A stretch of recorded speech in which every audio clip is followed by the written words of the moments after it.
Coming on.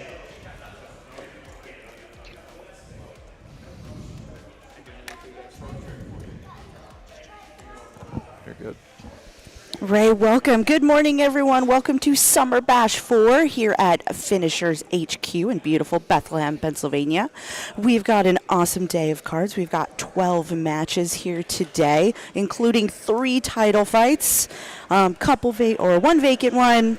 We have the 145 title, 115 women's title, and 170 pound title going on today. So we're going to be kicking off this card here in a little bit with Steven Eisner from Titan Jiu-Jitsu against Asher May from Crazy 88.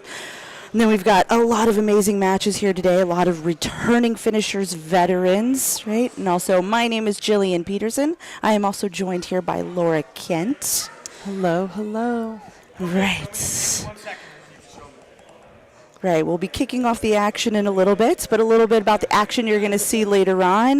Like I said, we have 3 title fights for the vacant 145-pound title. We have Efren Garcia from New Asgard Martial Arts against Nick Dejakamo from Web BJJ. If you haven't heard either of those names, you will be hearing them a lot in the future. They are highly active competitors. That is my pick, I think, for Fight of the Night. It's going to be fireworks. Laura, what do you pick as your kind of fight to watch today? Oh boy, we've got quite a few. I'm excited for the women's matches. I'm really excited to see Gabriella versus Alyssa. I did make that match, so I'm biased. But also, I think it'll be like a good clash of styles. The last time we saw Alyssa on finishers, her opponent had kind of a similar style to her, and I think Gabriella is very different, where she's like extra tall, lanky, flexible, good at buggy chokes, and like kind of more of a unique style as opposed to like the wrestling top pressure of Alyssa. So excited for that one. Also excited for my teammate, Jordan Giuliano. He's going to be defending his 170-pound title. And that's going to be a bit of a clash of styles too, which always kind of makes for an interesting match. Yeah, we have Jordan. He has been highly active also in the competition scene as well. He's got a really awesome wrestling base. Then you got Darren coming from Bergen County BJJ.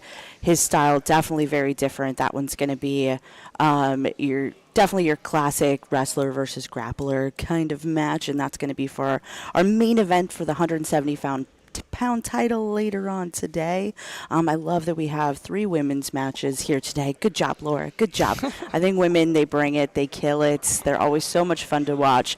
And also just a reminder for people watching at home, the rule set today is CJI. So if you don't know what that rule set is, these are 3 5-minute rounds.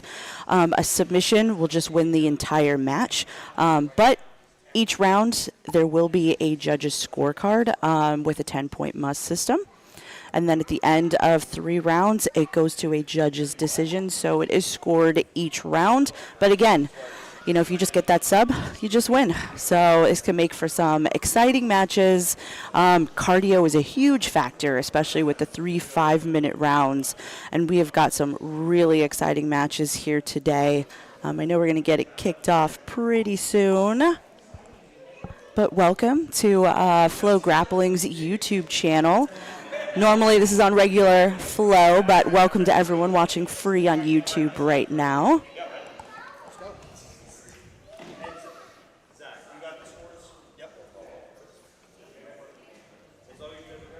Seems like we're getting started. Let's kick this off. Welcome to Summer Bash 4.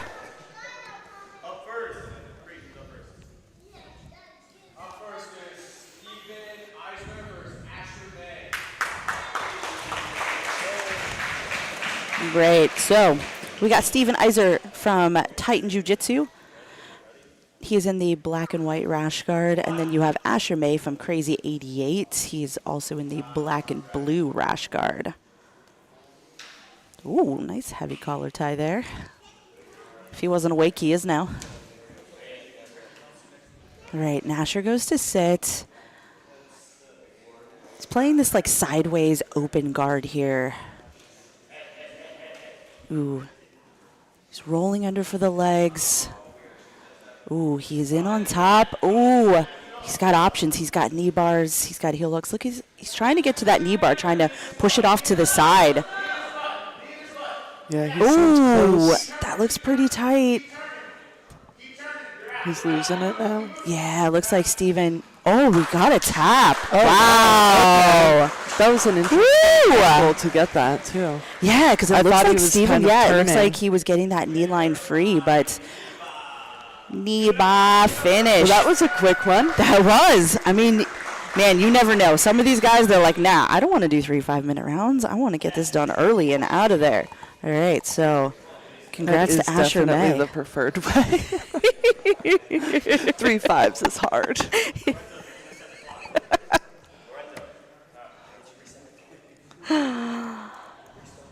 And also a little bit about Laura Kent here. She is the current 170-pound champ here at Finishers. So congrats on that. Thank you. Yeah, me and Jordan have matching weight titles.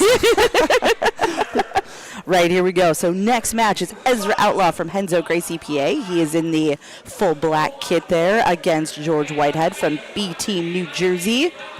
I will say, Ezra Outlaw, I feel like he has like one of the coolest names in jiu-jitsu.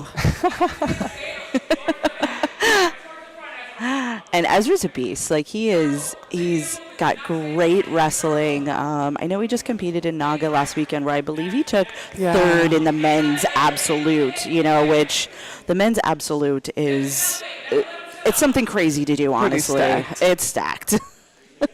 So he had a lot of really great wins last weekend at Battle of the Beach, which is one of the biggest ones that Naga puts on. So those brackets are massive. So to even medal at that is great.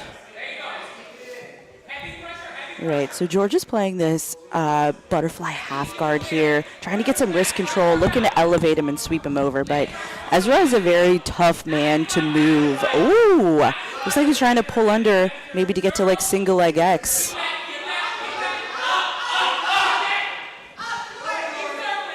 He's got a good little off balance, and Ezra couldn't really get back up, it seems like. But now he's looking for a leg. Yeah, he didn't quite have that straight ankle there. His heel was kind of popping out. I feel like he just held his knee after that, though. Yeah. He definitely didn't like that for a second. Definitely. Yeah, because I think George just kind of hesitated for half a second. When he started to get that sweep, he was kind of thinking, should I go for legs or should I come up on top? And then that just kind of gave Ezra that 2 seconds just to be able to grab his own leg. Yeah.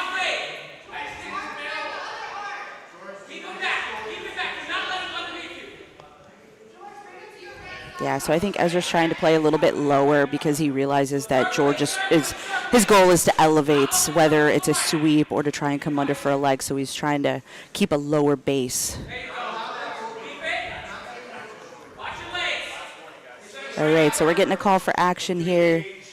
That's one thing is they want to push the pace here. They don't want to see any backward movement here at Finishers. They want everyone to be pushing forward, everyone to be trying to improve their position. We don't want boring 5-minute rounds here. Action, guys. Moving, circle. Elevate that leg. Do not keep that leg there. Yeah, we're just seeing a lot of hand fighting here between these two guys. So it's like, I know George, he wants to get, a little under, but Ezra's doing a great job of keeping his legs back.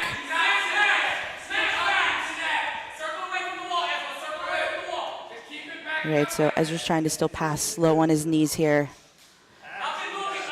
I mean, I know that he's trying to play it a little safe because George wants to elevate, but sometimes you just gotta pass from your feet. You're kind of limiting a lot of your options when you stay low on your knees trying to pass. Yeah, and the judges will not reward you for playing it safe. Yeah. Yeah, because you got to think, judges want to see action.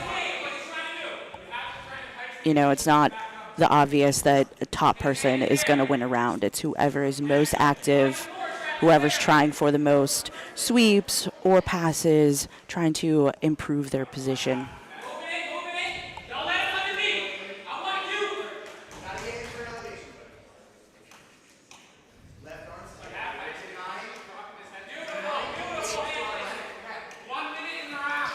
Yeah, we've got about 1 minute left. Regain your attention. His legs are open. You need to be like that as you can. Elevate, elevate. Hands to the hips. Push the bottom leg to the back. Yeah, I think Ezra needs to focus a little bit more on getting control of George's legs. See, he's not allowing that butterfly half to come in. He's controlling the top of the ankle.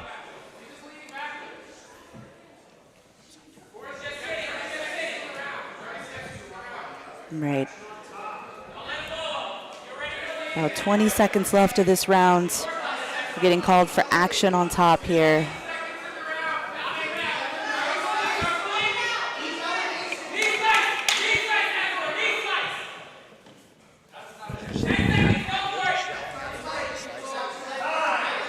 All right, end of round one here. So, judges are going to tally their scores for round one, and we will let you know at home what they decide on.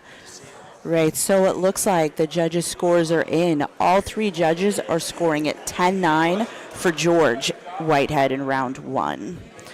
Also, the athletes know what the score is as well, so it's like they can kind of plan, game plan accordingly, because, if you know you're down 2 rounds and come that third round, you just got to go full send, full send. He's got a 10-9, George Whitehead.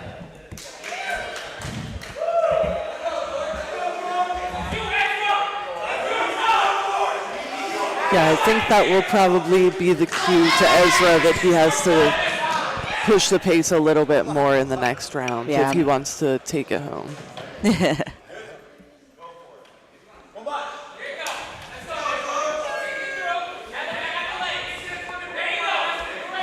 There we go. Like you were saying, I think it's good that let's see some side-to-side outside passing from the feet, especially if you are someone that's worried about getting elevated and having your legs entangled. It's good to do that, like J-point passing, switching from side to side. You really have to engage.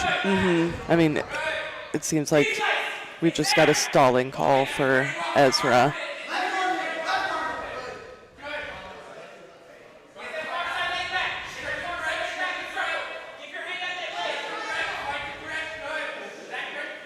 And we're back to the knees again. Oh, he had success for about half a second.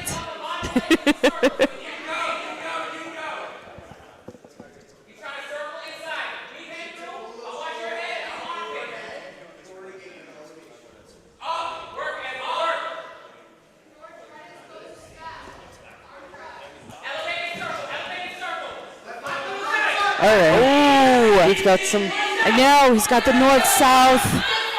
George is able to roll into turtle. Use that power half to take him over. And we've got a solid pass. Yeah, so now he's in this reverse scarf position here.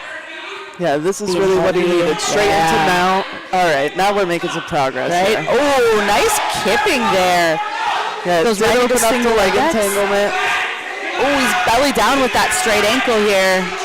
Ezra frees himself, though. See, now who comes up in that scramble? Do you give Ezra more credit for being the one to get to mount and initiating, or does it get discounted by the leg attack? I mean, I don't really know. I would hate to be a judge, to be honest. I'm not into judging. Yeah. I know that they do score submission attempts as the highest, but I don't know if you would count that last one as an actual attempt, because he did get into a great position. He threatened it. Was it an actual attempt? Yeah, it wasn't that close, it didn't seem like. And I mean, mount is also a very dominant position. But it was just, both these guys weren't able to hold either of them for that long. Yeah. All right, there we go. But at least now we're pushing the pace a little more.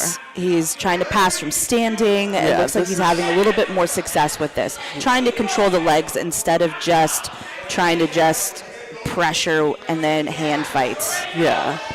Now it seems like he's definitely doing a lot more successful initiating compared to just being reactive on Here we George's go. part. Now he's in north-south, heavy north-south. Looks like he might go for the same thing, that reverse scarf, maybe go into mount again, step over, if he can create some space. But George's arm is blocking his hips right now. Yeah, looks like he's wants to step over. Right, now he's just in a more traditional side control with a heavy crossface. I would not want Ezra's shoulder in my jaw like that.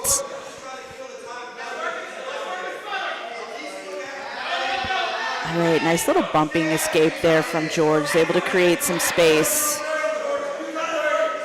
Just kind of taking advantage of Ezra, maybe just trying to cook him for a little bit there. Sometimes it's just not really trying to submit.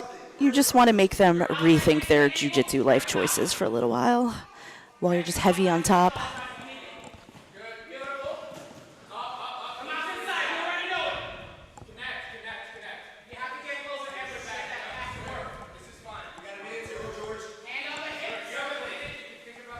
We're down to the last minute.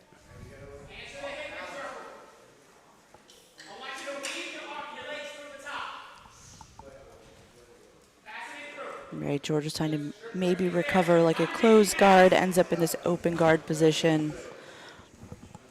Ezra sprawls back. He does not want George underneath his legs at all.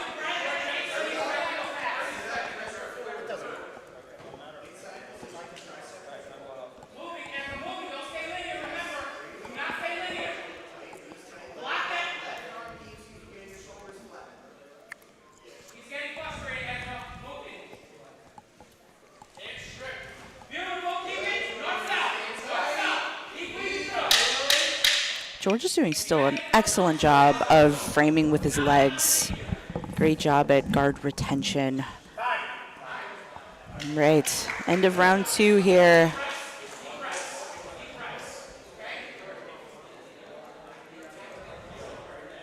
All right. Right, yeah, we definitely saw a lot more action there by Ezra.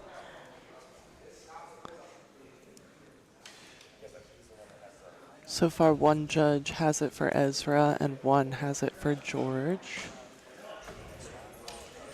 Right, we are just waiting on their third judge to put in their tally.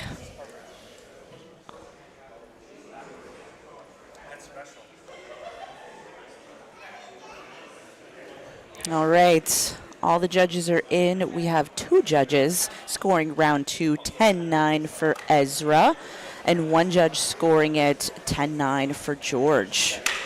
All right, so he was able to turn it around a little bit with his added aggression in round 2. Yes. All right, George starting to go shirtless now. Interesting choice. I feel like, you know, It's usually not a guard player thing, right? yeah, To go shirtless, I feel like that's the top player wrestler, bro. thing, yeah, to go right? shirtless. I think he just feels, you know, feel a little bit more slippery, especially, True. you know, He- third round, they're already sweaty. He doesn't want Ezra to be able to get a hold of him at all, so Good point. I think it's a little bit of gameplay, not so much as they want to show off the physique or anything.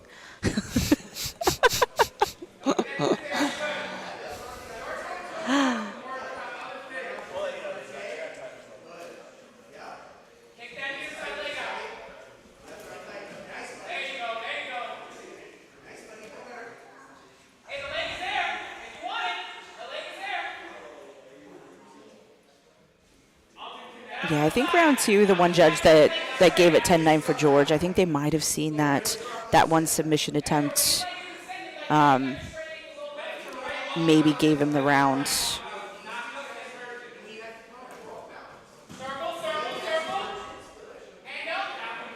But we didn't see George with as much success in that second round as the first one, where the first he was doing a lot of elevation, you know, trying to get himself under Ezra a lot. He was really pushing the pace. Second round, I think it was Ezra more pushing the pace, and you saw, you know, George was a little bit more guard retention, having to fight for keeping that bottom position.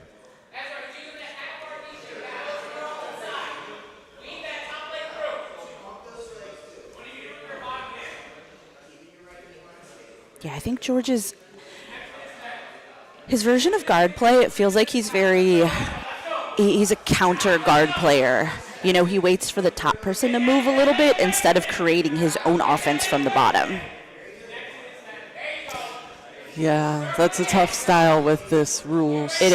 It is. And it's also risky, you know? It's trying to figure out what you can do from the bottom just based on what the top person is giving you.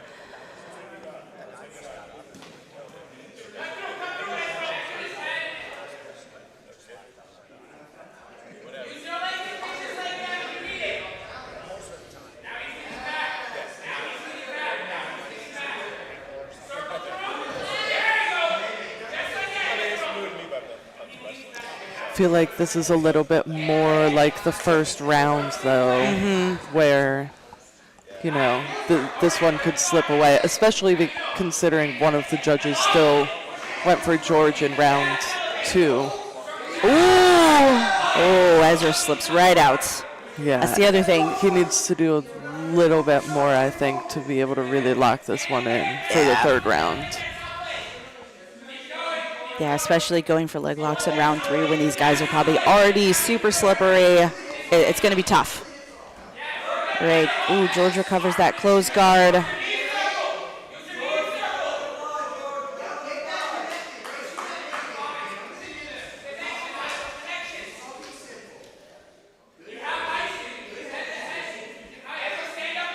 He's trying to just use those mercy grips.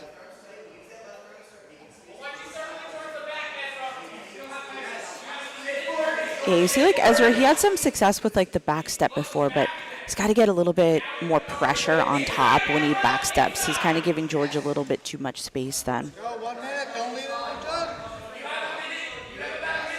Yeah, I definitely felt like he was having more success when he was standing and, like, just a little bit faster movement from the top instead of trying to smash past. Because he's really having trouble getting past that knee shield. It was like a loose little Choi bar attempt real quick. Right, we're getting a call for action.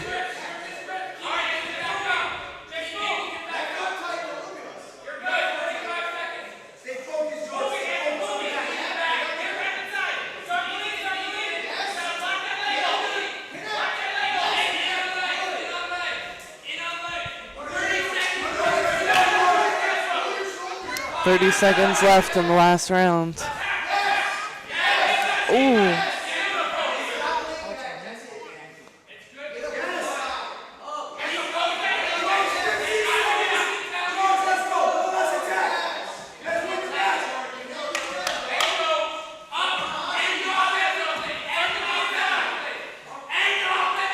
All right, a few seconds left.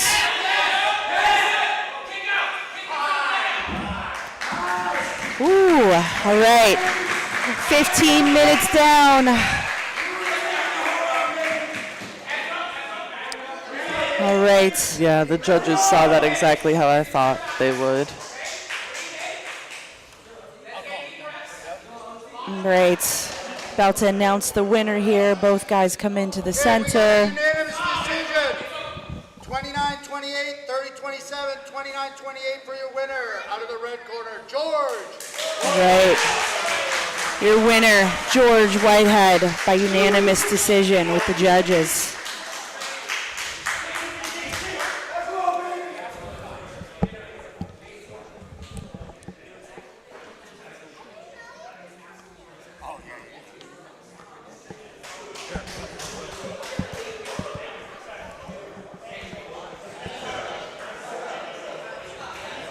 Right. Next up, we got Cory Kennedy from 10th Planet Reading against Keith Highfield from Collective Jiu-Jitsu.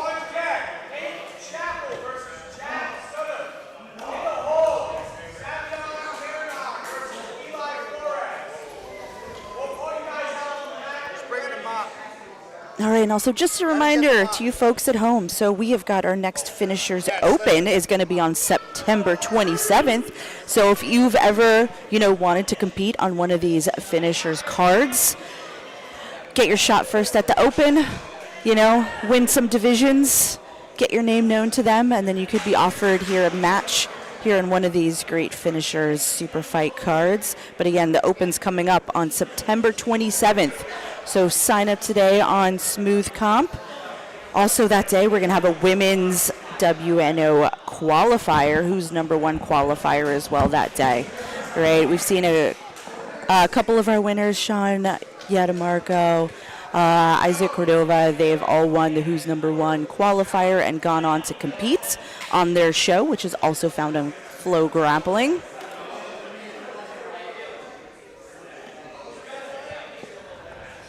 All right, we're just going to get a little cleaning of the mats here and get a little slippery, especially with these 3 5-minute rounds. All right, so coming up, we got Cory Kennedy here. He is in the all-black fight kit against Keith Highfield in the teal and yellow.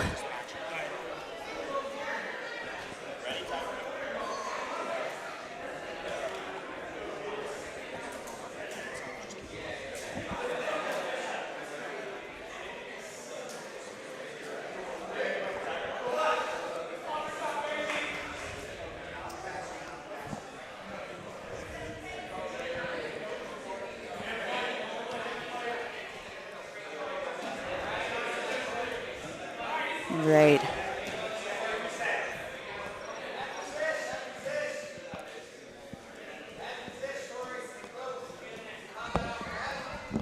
Right, Cory's got a nice little rush in there, but Keith defends. Right, Keith goes to pull. It's into butterfly guard here. Looking to maybe switch to a closed guard with these overhooks.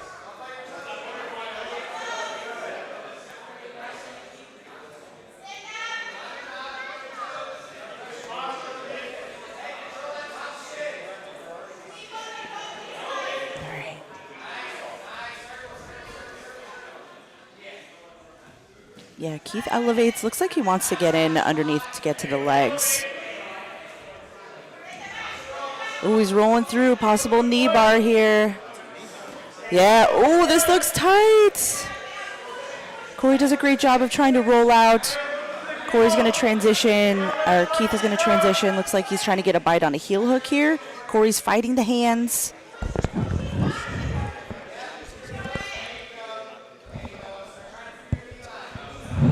Yeah, I like that he's using that foot on the elbow there to try and prevent him from getting a good bite on the other foot. Yeah, this is the one thing when you have that outside ashi position, though. It's once you can get your foot free from the bottom, you're going to get kind of smashed on bottom here. Right, Keith decides to transition to close guard here.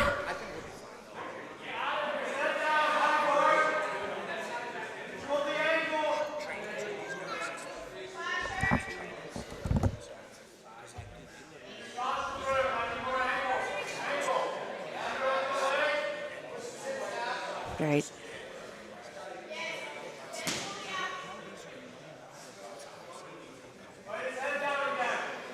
Right, Cory was looking to, he's got hands in the armpits. He's looking to stand, kind of shake off Keith's legs, trying to open them up. Keith's trying to make sure to pull Cory down, can't posture up. He's trying to look for more of a high guard. He's trying to get his legs on top of the shoulders instead of just like around the waist here.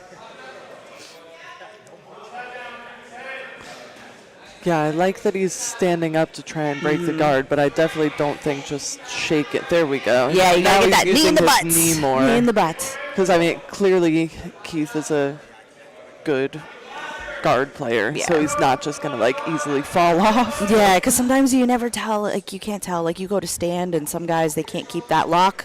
But Keith looks like he's like, nah, I'm not opening this up for anything, not going anywhere. Right, yep. Keith has got head control here.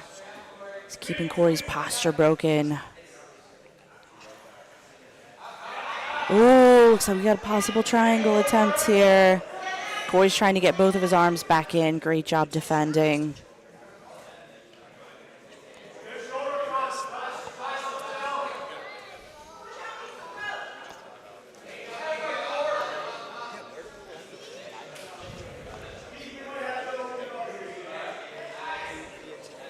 I still love to see a good close guard, though. I know that, like, some no-gi players, they just start shying away from it, even though, Laura, you're a fantastic close guard player, so Yeah, I not know me. this is your jam.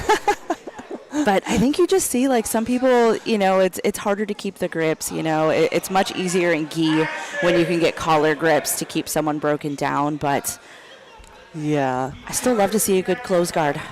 Yeah, and it's depending on the rule set. If they have no incentive to get out, it can be very hard to do something to someone who's just defending and kind of like balled up in your full guard. Yeah. You really need to create movement from any kind of guard on the bottom. Well, Keith All hopped right. on the head, and he used it to come up on top here.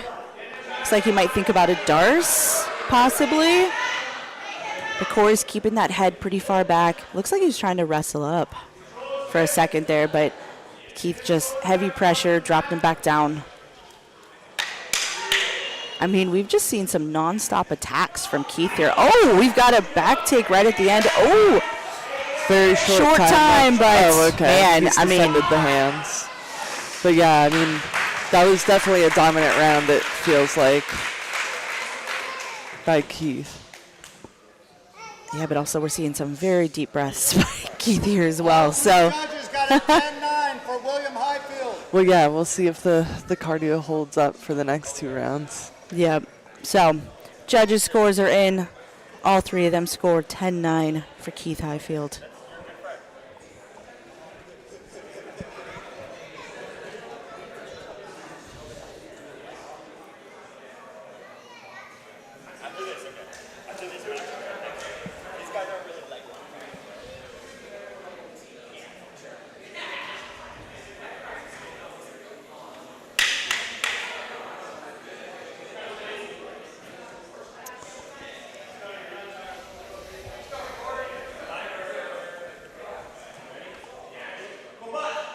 All right, here we go, round 2, kicking it off. Oh, Cory just goes right in for a blast double. But here's the thing, submission only, there's no points. I think Keith was pretty accepting of that, considering he had a lot of success in the first round in that close guard position. True. All right, Keith's gonna look to wrestle up here. He's in on like a single leg. Cory's got that whizzer in to prevent Keith from taking the back, but I mean, Keith just bull in a china shop, just takes him right over.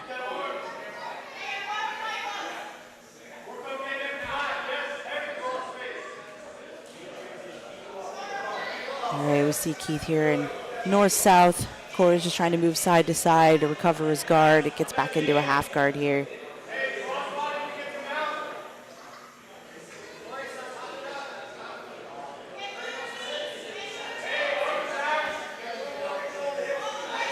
Yeah, it looks like Keith, he's trying to set up possibly a Darce, but Cory rolls in to turtle.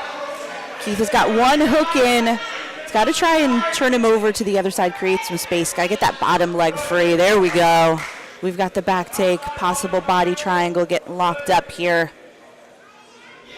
All right, we still got 3 minutes and 40 seconds left to work in this round. He's got a lot of time to work from the back here.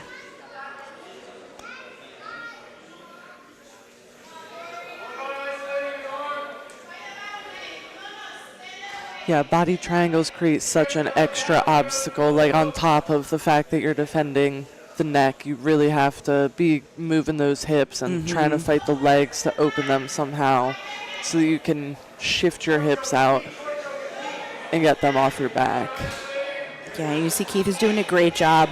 Cory tries to switch hips to the other side, and Keith just repositions the body triangle and switches sides. Just because one of like the traditional escapes to the body triangle is to get that lock side on the bottom. Ooh, all right, looks like we got a finish Rear naked here. choke. Yep. All right, here we go. Got a rear naked choke finish. Keith Highfield, rear naked choke finish in the second round.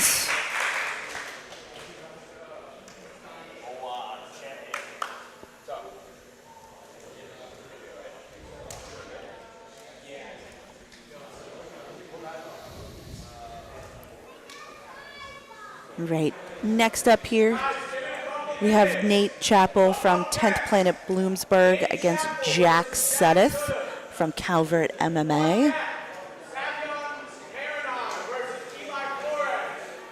In the hold, BJJ Salois versus Lopez. We'll pull you out to the mat when you're ready.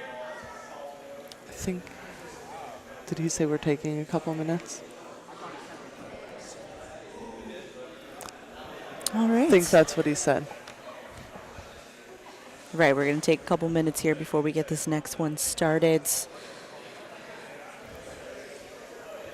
Right, and then look later on. So we've got one of our other title matches, 115-pound title between Alex Wynn from Standard Jiu-Jitsu and Nicole Bai from Quintella MMA. Alex has been on a little bit of a tear, and also Nicole. She has gotten a lot of fantastic wins. Earned herself the #1 contender shot here for the 115-pound title. We'll see that later on this afternoon.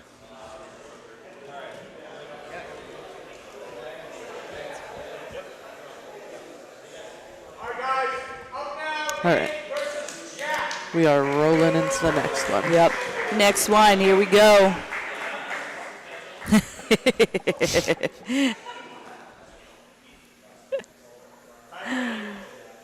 All right, so we got Jack Sudduth is in the blue long-sleeved rash guard, and then we have Nate Chappell from 10th Planet Bloomsburg in the all-black kit.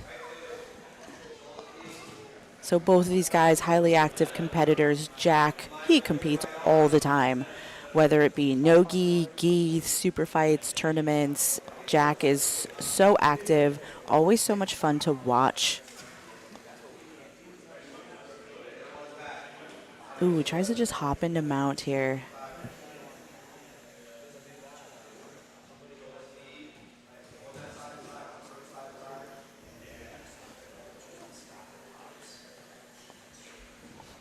Also, Jack has some wins recently with one of my favorite moves that I love to use in the training room. Good old baseball bat choke. Love it. Yeah. I feel like that's something I need to review. I would love to be good at the baseball bat choke. I absolutely love it. I use it a lot, even in no-gi, especially from the bottom. Love to use it as a sweep as well. I'd prefer the baseball bat choke to like a Kimura, but so much fun. See? Look, I think he's setting it up right now. See? I think he wanted it, but used Nate, it to I get think, to mount. yeah. So he's, slides that foot over. He's in mounts. Trying to isolate one of the arms here. All right, he's got one arm under the head. He's trying to get underneath the elbow to start walking one arm up. Nate's trying to use his feet. Good job recovering a half guard. Looks like he's going to that lockdown position. Yes, so. Nice. All right, so Nate goes to stand. Nice little push. Jack is one of those people, you cannot bother him. Like, no matter how aggressive you might get, he just laughs everything off.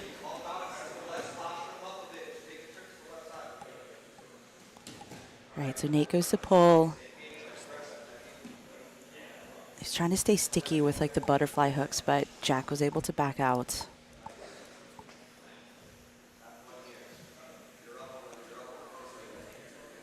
All right, it's butterfly guard. Ooh, nice knee on belly there from Jack. Looks like he's going to use it to transition into mount again. Yep, trying to walk up underneath one elbow to try and isolate an arm.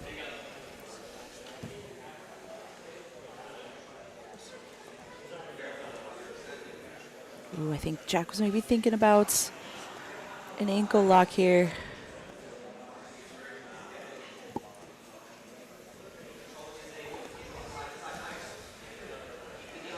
Yeah, moves right into north-south. Does a great job of controlling the knees, like kind of like Toriando style, where Nate's not able to pull his knee back in to prevent the guard pass.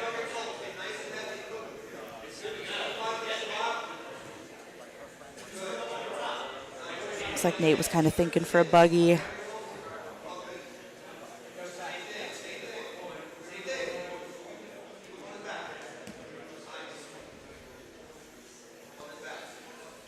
Jack Jack's trying to step in, maybe think about like a knee cut in there.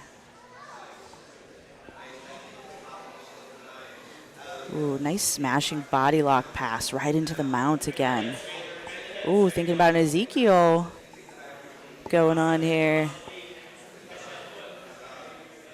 Maybe chair sit right to the back, right to the body triangle here. Ooh. Nate's trying to get his shoulders to the mat. So one thing, especially with a body triangle though, even if you get your shoulders to the mat, you still got to worry about trying to get your hips free too.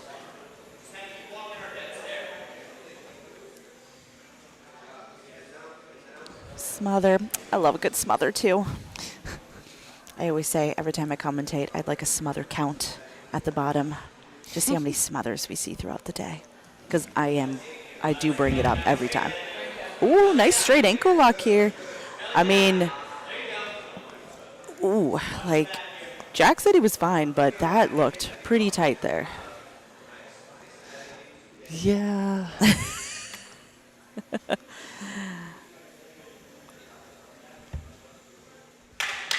It's always hard to know, but it was at least a good poker face. Right, exactly. Because sometimes, you know, when someone says that they're fine, they really might not be. Yeah, I've seen quite a few videos where people are like, oh, they don't have it, and then very shortly after they're tapping. Just always embarrassing. All right.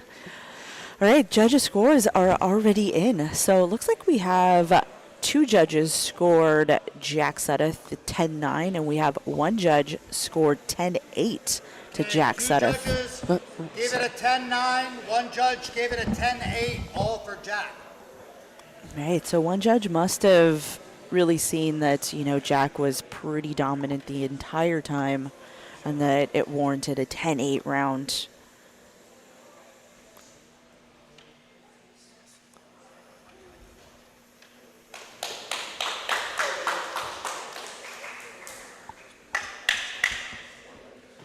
All right, here we go, round 2. I mean, they had a pretty high pace that first round too. So let's see if they can keep up.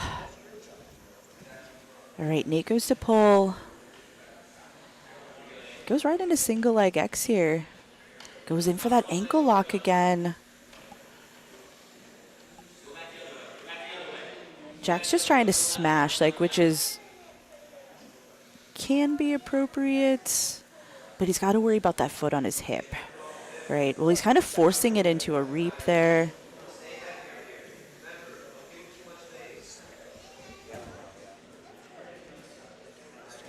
All right. Looks like he's in a good half guard passing position now. Yeah, I don't know. Chest to chest. He's just got that one leg trapped. Yep, that cross face with the underhook. Like he can work to tripod up. Except for Nate's doing a great job of getting on his side, getting on his hip, creating some space on the bottom. Now he's in that butterfly guard. He's trying to get underneath Jack's arms, looking to elevate. Ooh, but Jack looks like he's got a baseball bat choke. He's got it. You predicted it. Yeah, he's... but he uses it to sweep all the way over into that 3/4 mount position. He's laughing out there. I'm telling you, Jack is the most like calm person out there. Like you just catch him smiling so much during his matches. Right? Ooh, Jack's going for an ankle lock of his own here.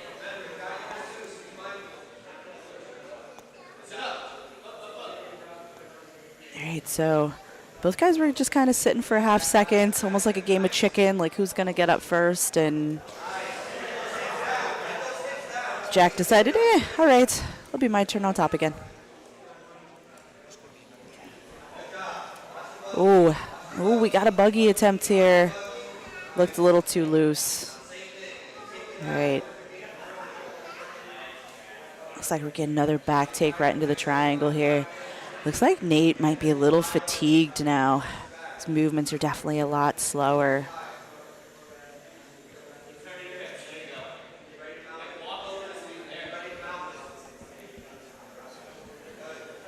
All right, Jack. Got another smother. I love that, how we use that smother to attack Nate's arms. Nate had to use his arms to get rid of the smother. Ooh, nice head and arm choke possible here. Yeah, Jack, when he goes for these, he likes to finish it. Oh, we got a tap. Yeah, he doesn't move he just moves his hips to the side. He doesn't move both legs to the outside to finish that head and arm choke. Yeah, that's how Zach always teaches Yeah, it from too. mounts. Like, you don't actually have to move. You got to have a good squeeze for that, though, which you can clearly see that Jack has got that squeeze. Yeah.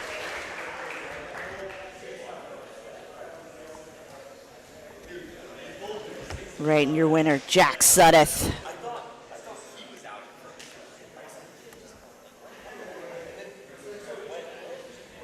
All right, guys, give it a minute.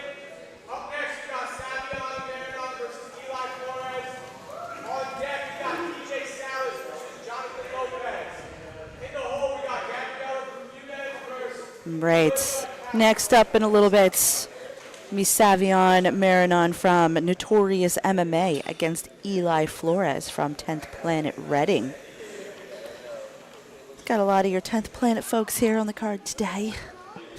Yes, we do. Repping home turf.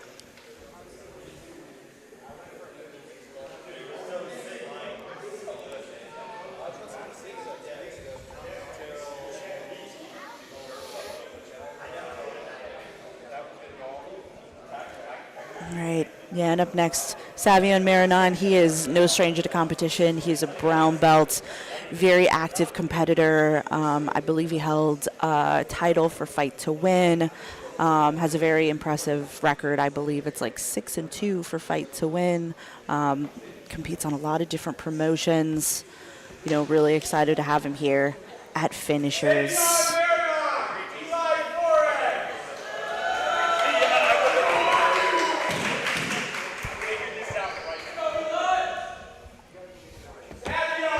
Right, coming out first, Eli Flores from 10th Planet Reading.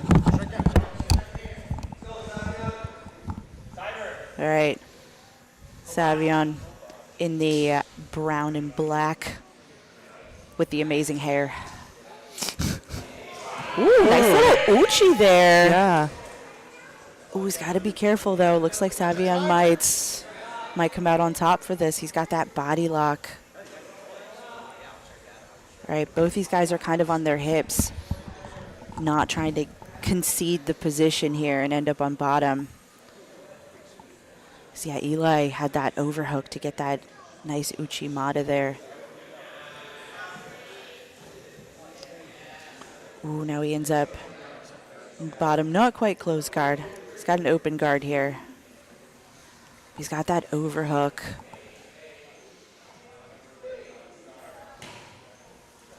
Got the arm on the head.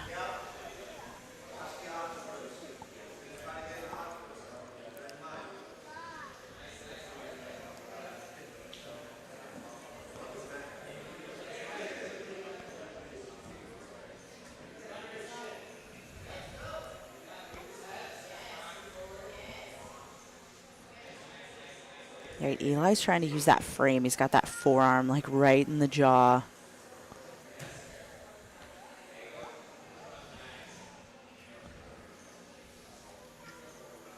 He's posturing up with that butterfly half. He's also got an overhook.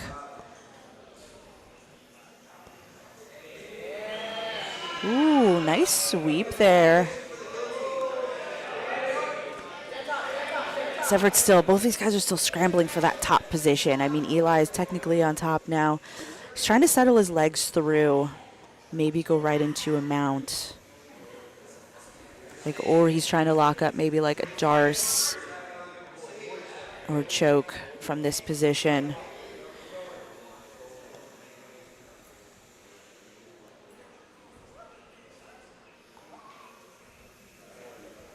Yeah, Eli's ribs were just heavy on Savion's head, so can't really...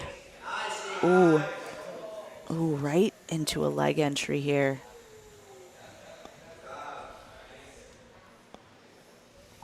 Right, I think he's thinking about an Aoki lock here. He doesn't quite have control of that leg that he's attacking. He's trying to get a nice little butterfly hook on the bottom. Right, Savion pulls the leg out. Ooh. Loving the attacks from the bottom of Eli. All right, we are going to get a restart back to the center. Wow, we've got to keep that for your bank at home. One of your 700.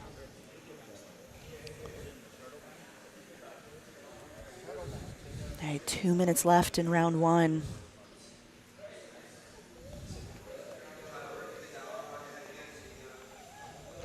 Savion has that like leg weave and keeps switching to the body lock. Then this is how Eli flipped him over last time. Yeah. Oh, but he stays on top this time. Yeah, he was able to. Savion was able to switch his hips a little bit better this time and not quite accept the sweep. So, yeah, I love Eli's transition from the knee shield to the half butterfly.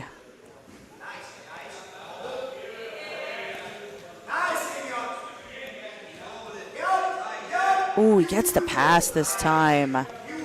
Right, he's heavy on top. He still doesn't quite have the body lock, but he's got his elbow in that far side hip.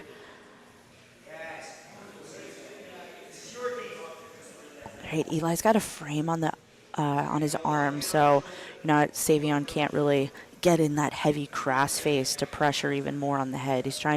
Eli's doing a great job of framing, trying to push him down his body.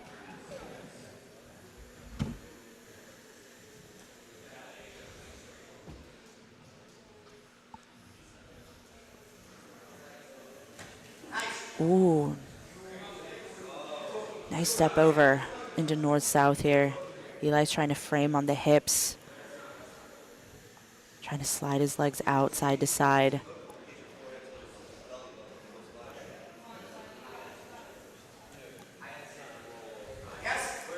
Ooh, possible Dars. Ooh, he's got that locked in.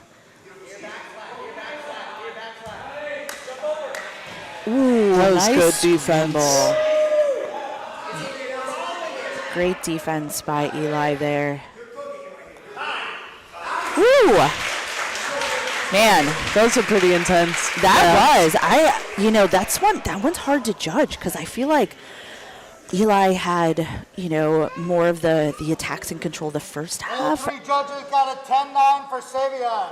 but judges all three scored 10-9 Savion because it was so tough to judge because you saw Savion, you saw him more successful in the last half of that round, and that's probably what was in the judges' mind more because Also, that's guys, what they there's kind a of food saw. truck outside, just so you guys know, if anybody wants anything, let's go. Food truck. But man, It's tacos. It's tacos. I do not want to be that person to judge that round. It was definitely close. I think it's tacos. Someone's gonna have to go check. Everyone's getting excited about taco food truck here. Right, here we go, round two.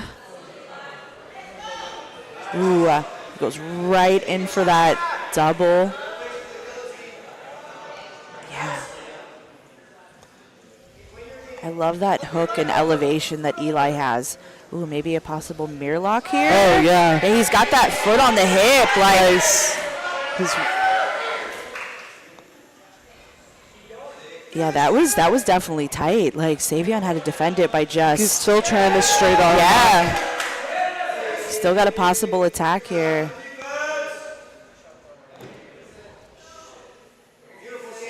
I love a good mirror lock, too. Absolutely.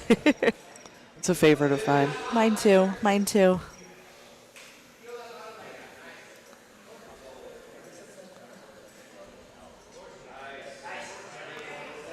All right, so looks like Savion might be going for a possible toe hold.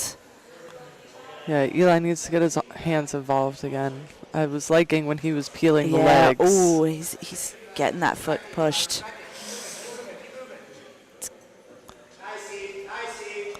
Yeah, he really needs to start opening those.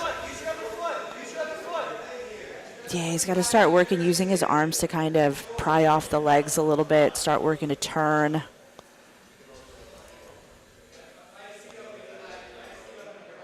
Okay, Eli's trying for his own footlock. Not quite a toe hold. He's just pushing on the toes. Gets very similar to almost like a heel hook by pushing the foot that direction. But it looks like Savion's going for maybe a straight ankle from this position.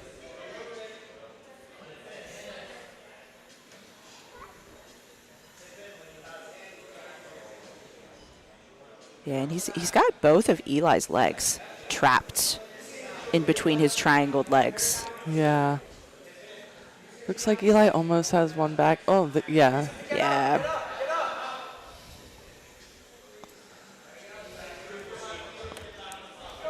Eli's corner is calling for him to get up. Yeah. Just kind of But a little bit harder. Content on the legs. Yeah. He's selling out for a leg lock.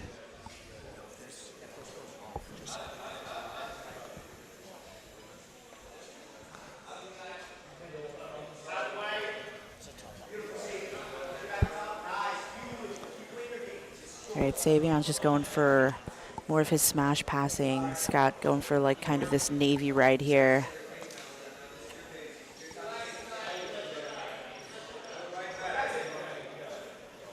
A little bit smother from the bottom and both double smother. Double smother.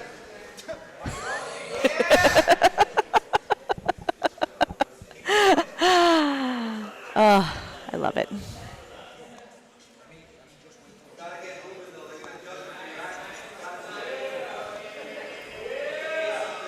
Ooh.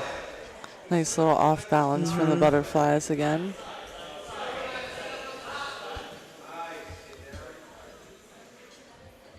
Okay, he's in that shoulder crunch position. He's trying to set up a Yeah. triangle, maybe.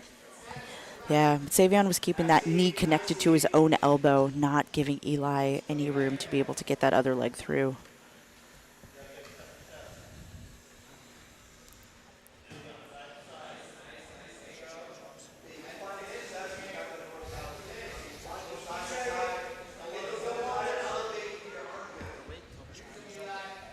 All right, so Eli's got that butterfly guard with double unders here.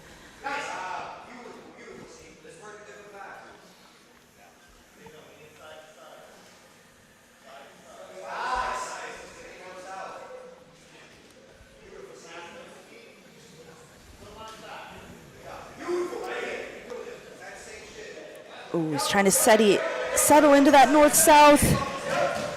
He's got his head and his shoulders into Eli's hips.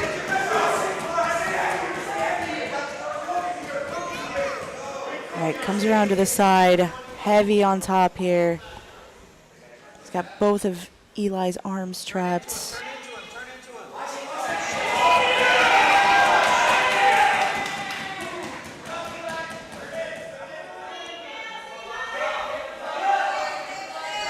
So Savion's got the legs triangled again, so he has got both of Eli's legs stuck in between his, khabibed in there.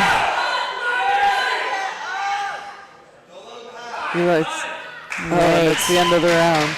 Ooh, and Lots round of number struggles for two. top position there. I know, man.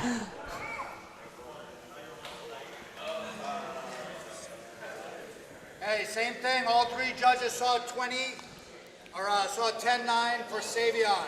He's up 20-18. All right, the judges' scores are in.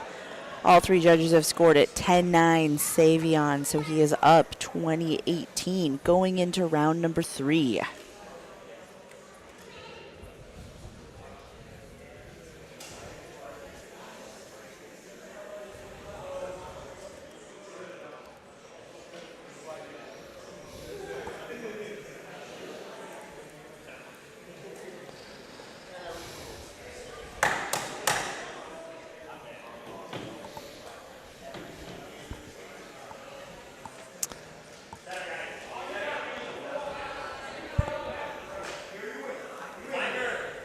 Round 3. All right, here we go. Ooh, nice pull from Savion there, but Eli was able to get that knee right in the middle, so Savion wasn't able to close up that guard.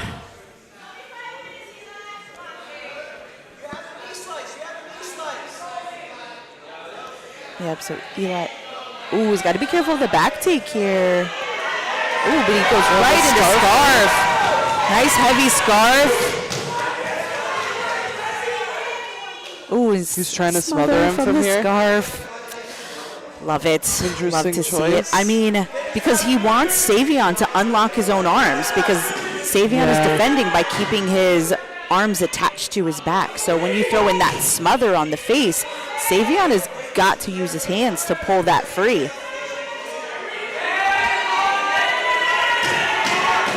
He's got the smother. I mean, the arms are open. He could start attacking Savion's arm there. I think he's thinking about it now. Yeah. So he's trying to push that. Oh, that is so close. He's trying to get it locked up in between his legs because there's possible. Oh! That's a tap! Woo!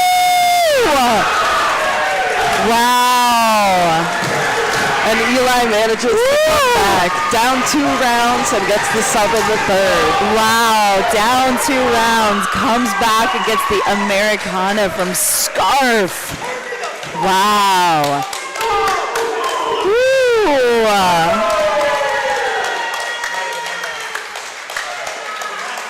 That's not one you see every day. That's nuts. I mean, I love the use of the smother. Yeah, he was like,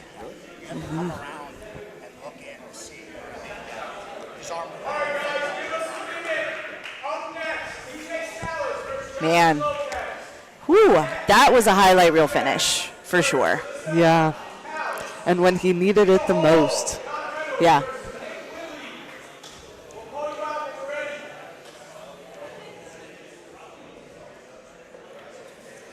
All right, next up, we got TJ Salis from GTG Gym against Jonathan Lopez.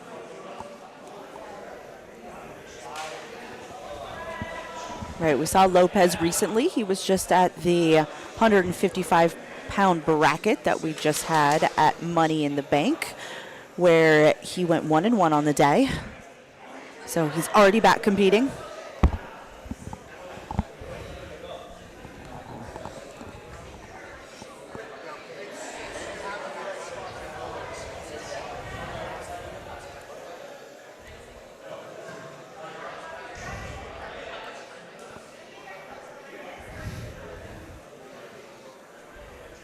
We have ice, too.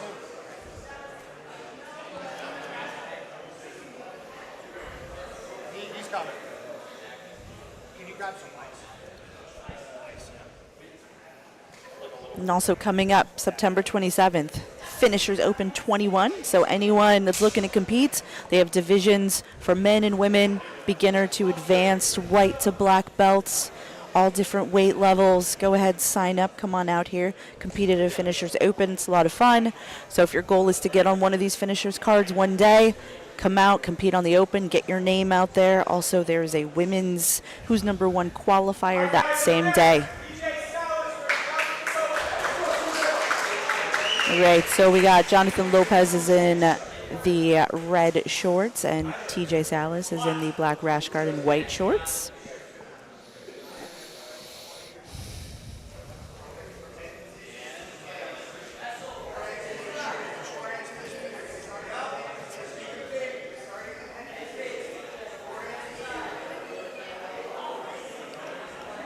All right, both guys just working like kind of a lot of feints. So he was going to take the bait. All right, TJ's in that heavy collar tie.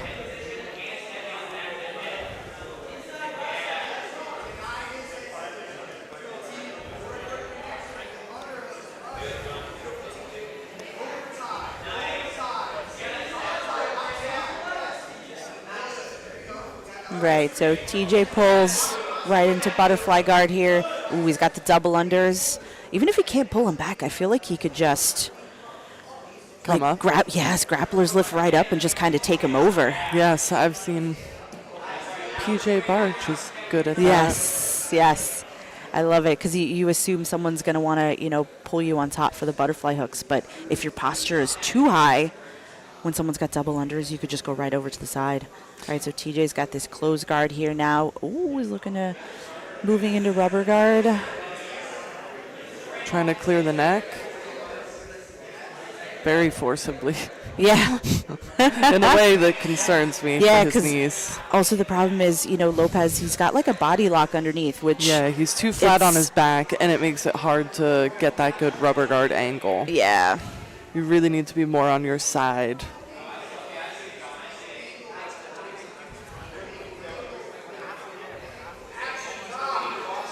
All right, getting a call for the action on Lopez. Because, you can't just sit in closed guard and just hold someone in a body lock. Yeah. You got to work your way up and out. And TJ's just trying to pull that foot over the shoulder of Lopez, but Lopez is just still staying low, still pretty. He's being a little cautious.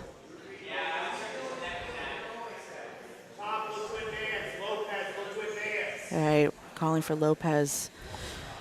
Another warning. You can't just hunker down and hold. Like I was Yeah. saying with the whole trouble with full guard sometimes if they're being really safe, but this is not the rule set where you can really do that. No, and plus, we will make you do things. Technically, you're losing. You were inside of someone's closed guard. The person who has the closed guard is they're the ones being offensive. You need to work your way out. It's not the opposite of an MMA fight. So if we have people here that are watching, usually a little bit more MMA. Sport jiu-jitsu is going to be a little different with their rule sets. Bottom person is technically winning, usually, from this closed guard. All right, so Lopez is looking to get hands in the hips, but he's got to look to posture up. He needs to get that head high.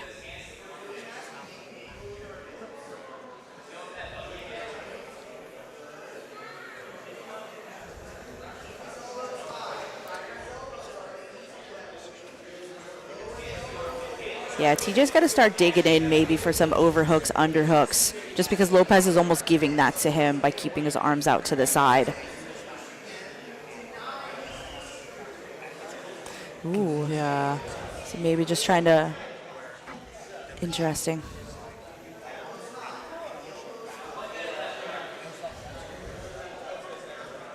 It's like I was thinking he was maybe like trying to lock up a triangle with the arms in or with the shoulders in, but he had his own arm in there as well. So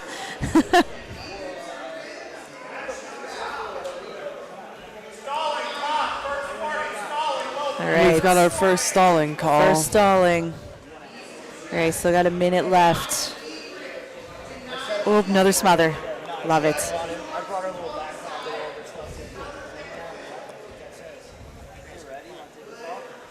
All right, now Lopez is trying to push on the hips.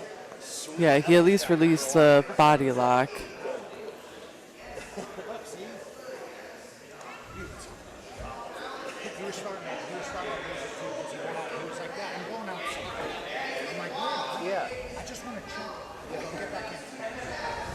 She's doing that right now too. Everything is, it's just wanna.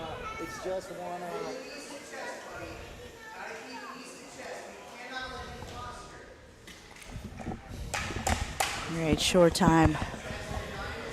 Looks like we're gonna end round one in the closed guard here.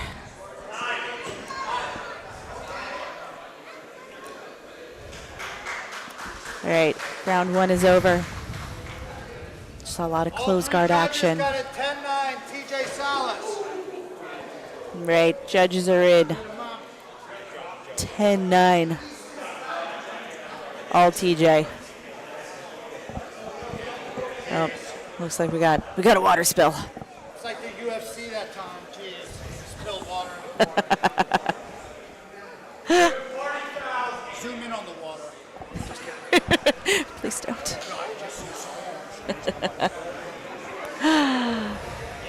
All right, clean up on aisle 2.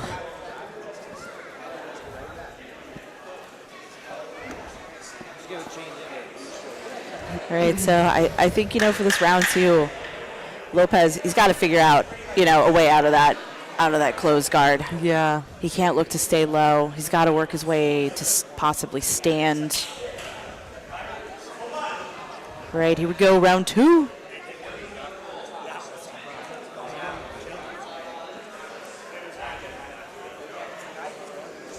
Ooh, nice little trip there attempt. All right. All right, Lopez went for that double, but unfortunately he's right back into the closed guard of TJ. Well, he's got that knee tucked. If he can keep him from getting that foot out, he can at least prevent the full guard, but it seems like it's already kind of slipping out here. It's hard to tell. Yeah, if he can keep, TJ's, Yeah, he's trying to smash the knees together. That's definitely a good idea to prevent getting stuck in full guard again. All right, so now he's in the half guard while TJ is trying to, he's got that knee shield. All right, TJ was looking to kind of elevate a little bit, trying to work his way up, but John gets that body lock, smashes him back down. All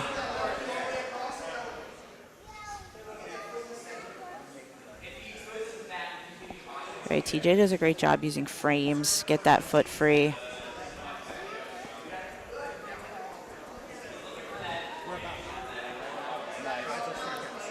I will say, though, if you give John a foot, he's going to fall back for a leg.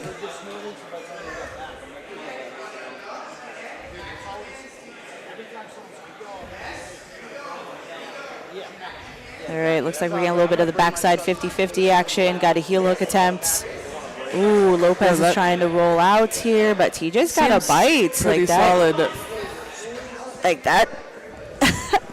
Ooh. Now he's switching off to a toe holds.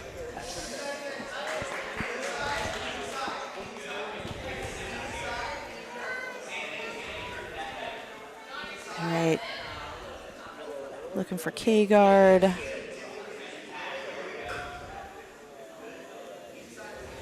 Yeah, John's just trying to control the legs. He was almost like a step behind him for a while, but now he gets the pass.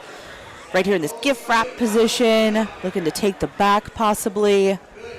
Doesn't have any hooks in yet. All right, now TJ's on top. Let's see what we got from him from this top position. All right, John's trying to look for that Kimura here.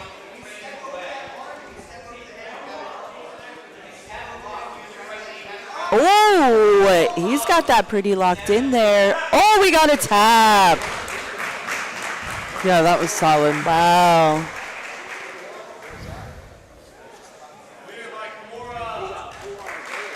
Right, your winner, Jonathan Lopez by Kimura.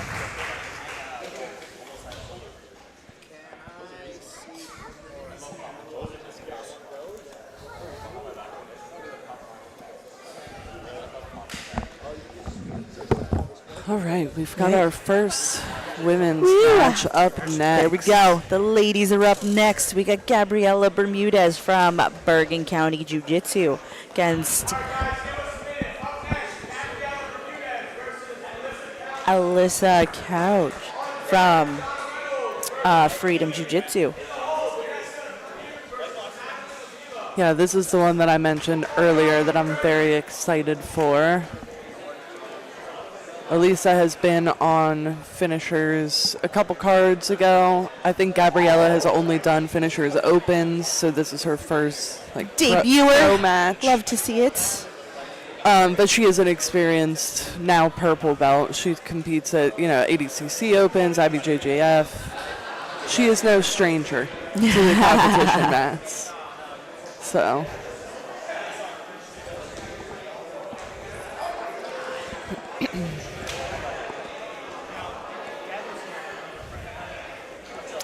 Yeah, and I guess I'll just throw it out there since we're waiting for this match to start. I love making women's matches, especially with heavier women. So if you're a heavier woman that feels like you can't find any matches, hit a girl up. Please hit them up. I mean, considering the commentators here today are both women that compete in the heavier weight classes, we know the struggles. Right, here we go. So we got Alyssa here in the Freedom Jiu-Jitsu rash guard with the red and white sleeves. And then we have Gabriella in the all black. Yeah, I definitely expected her to pull guard right away. And also shout out to Alyssa. She has got an amazing podcast, if that is your thing. Jits and Giggles. She has some pretty awesome people on her show all the time. So please give that a follow. Ooh, nice knee cuts. That was very forceful in there, but great guard recovery by Gabriella. No.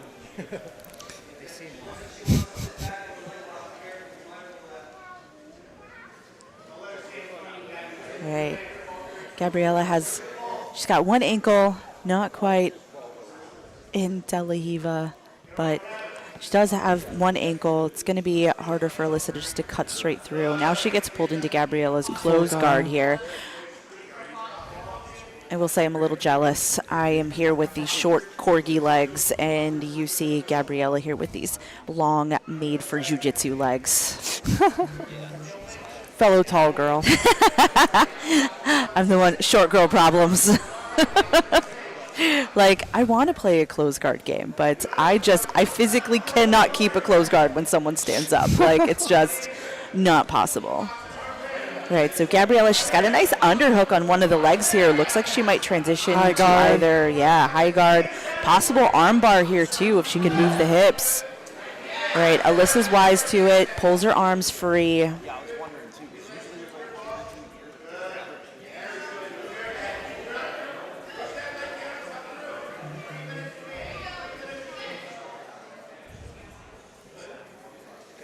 All right, I'm loving the classic jiu-jitsu here.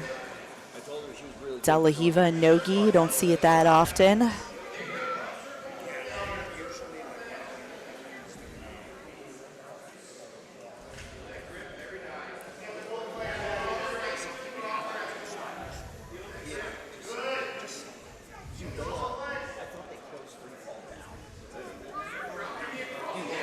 Ooh, Alyssa just tries to come over the top.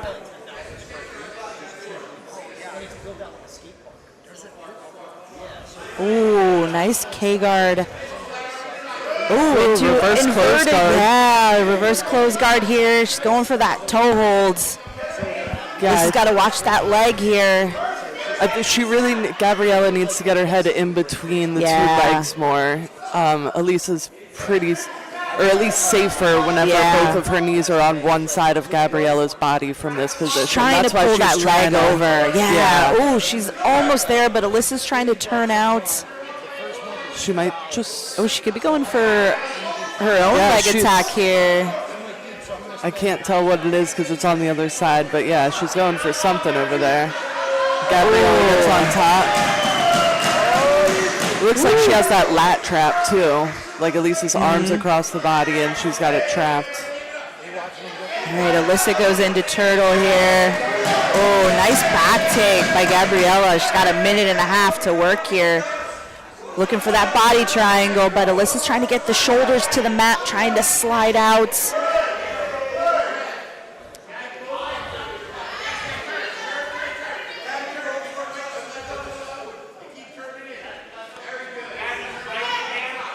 Yeah, she's really trying to turn here, but it's hard in that body triangle. She's going. Does she for have it? Oh, we got a tap.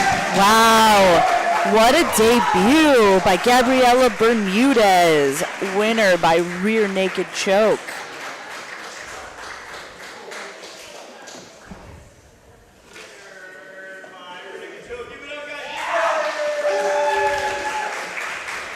Good scrap. Right.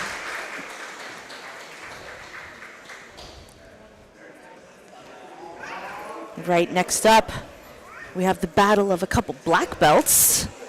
Right, both of these guys are multi-time finishers vets. They compete. Both these guys have competed under almost every promotion under the sun. You see them all the time. We've got Jack Reynolds from Vault Jiu-Jitsu against Nick Willie from Sharpshooters coming up next. I am hearing word. Nick Willie's not here. Oh, okay.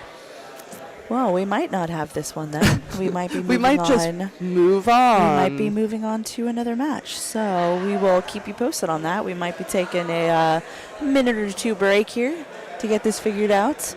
Because, yeah, I saw Jack. Jack just cornered John Lopez for his match. So Jack's here.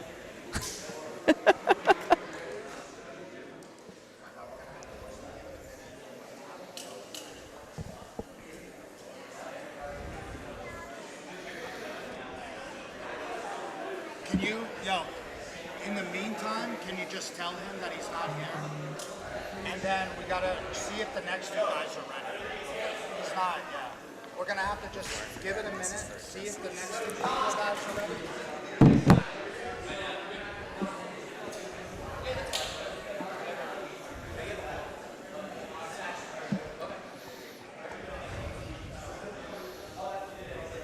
Alright guys, give us a minute. But up next is going to be Vanessa, Komeo versus Meline of Villa.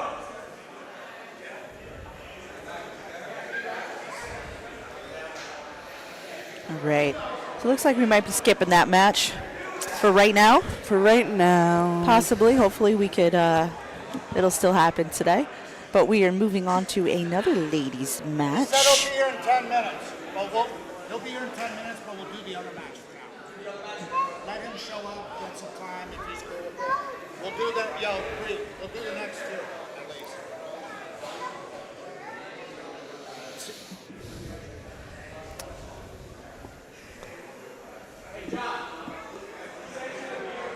All right, so we'll be moving into another one of our women's matches. Vanessa Komeo from Bodega BJJ and Meline Avila from Crazy 88.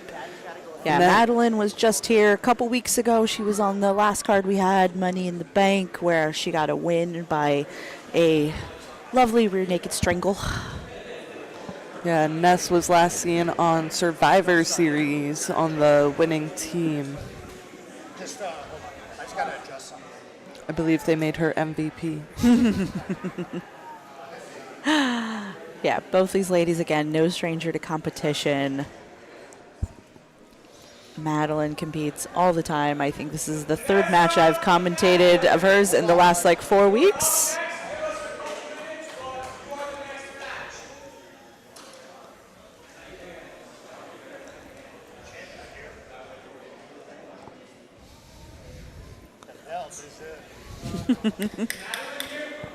Yep. We got the belt is in the building, so we got 3 title fights later on. Yeah, just remember one thing, if it's in a submission at the end, it keeps running. Okay, cool. I won't stop it. Yeah, don't stop in any round. You can look at me if you want. Yeah, I will. I mean, it's not obvious. All right, and also September 27th, next finishers open. Come out and compete. Have a good time.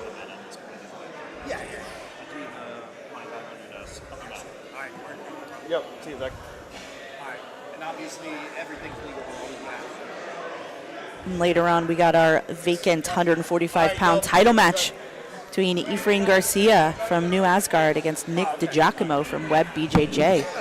Both of these guys, nonstop action. They are highly active competitors.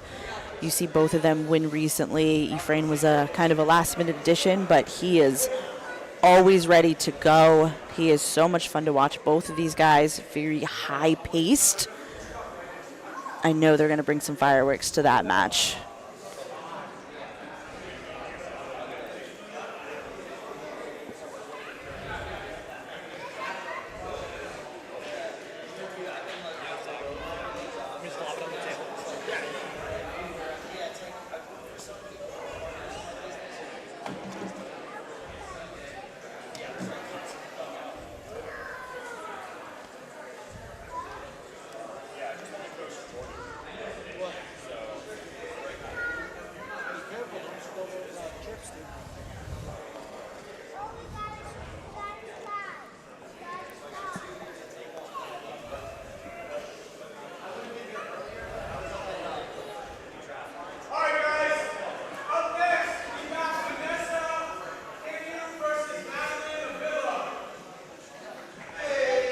Right, we got Vanessa coming out first. She is in the short sleeve black and white rash guard, and we got Meline Avila in the long sleeve black rash guard.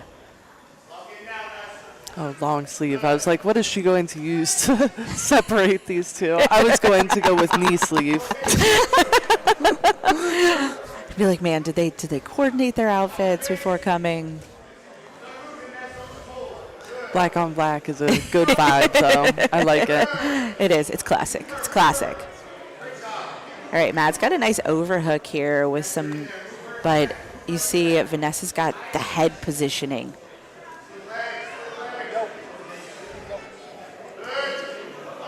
Oh, she's got an over-under here.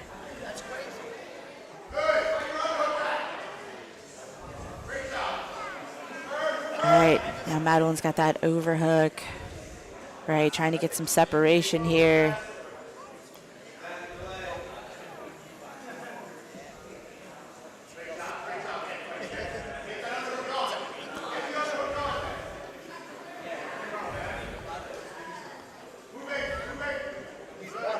Both these ladies are battling for the underhooks. All right, Madeline went for like a little harai, but ooh, now it's able to get that sweep. Now she's in that top position. But Vanessa, she's trying to recover that closed guard to bring her knees in.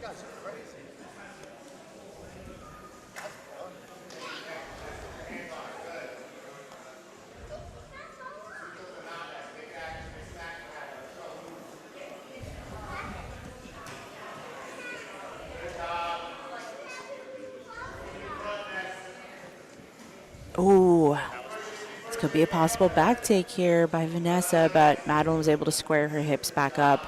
Now Vanessa is able to recover that closed guard, bring her knees to her chest, breaking the posture of Madeline. Ooh, she's in a nice high guard here, over the shoulders.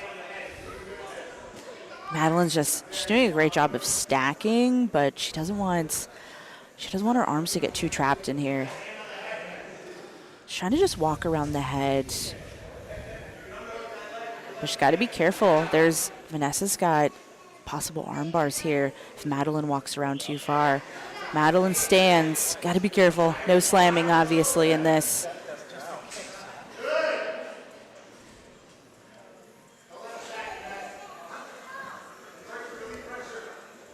Ooh, she switches to that arm bar. Ooh, Madeline's arm's a little extended. Ooh, she's got her legs over the top trying to create some space. She's got her arm free. All right, let's see who ends up in the top position here.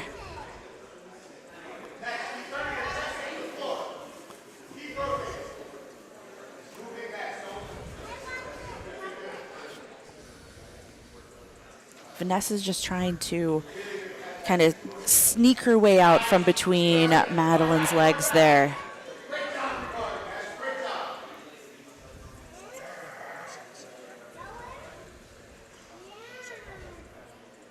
All right, Madeline's using a leg staple here, so she's using her shin to trap one of Vanessa's legs to the mat.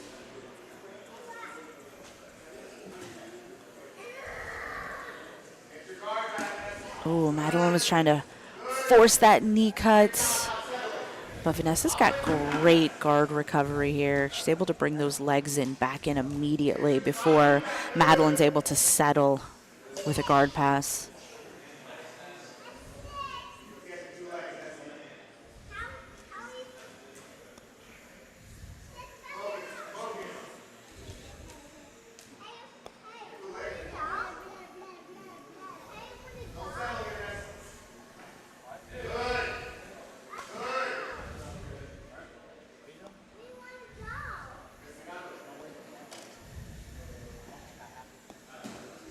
All right, looks like we're going to get a restart back to the center here.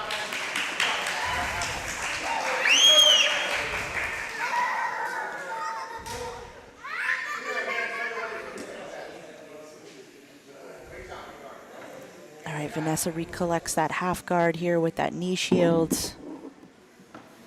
Maybe thinking of a possible Kimura attempt. All right, 10 seconds left of round number 1.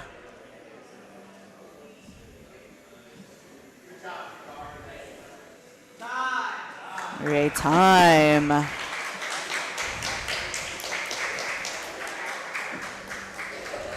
right, well, judges are in. Looks like we have we got 2 judges. 10-9 two judges for Madeline, are scoring one judge, it. 10-9 for Vanessa. 10-9 for Madeline Avila, and then one judge scores it 10-9 for Vanessa. And I mean, I can see the judges, I can see both sides to that first match. I mean, Meline was the one who was just kind of really pressing for the guard passes constantly, but Vanessa was the one who had, you know, a close submission attempt. She had a pretty locked in armbar, so you can kind of look both sides to that. So it was pretty close based on what we saw. I don't know where that came from. It's ours, but I never know.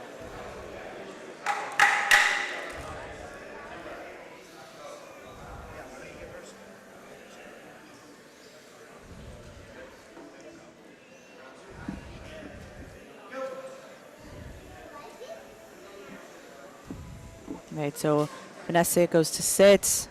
Meline is right back in, immediately trying to pass the guard. She gets that double unders so that Vanessa can't lock up a closed guard. And Vanessa's trying to invert here.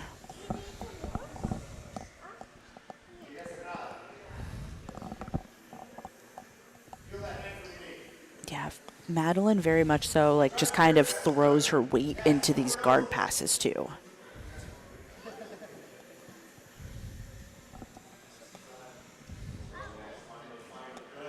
All right, looks like Vanessa's might be into that arm saddle.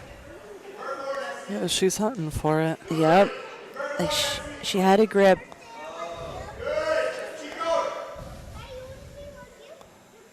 Ooh, looks like she has her foot in over the top here. It's kind of an awkward position. She's kind of stacked a little bit on her neck. Ooh, now she's trying to roll into that. Ooh. Almost had that like inverted guard for a second.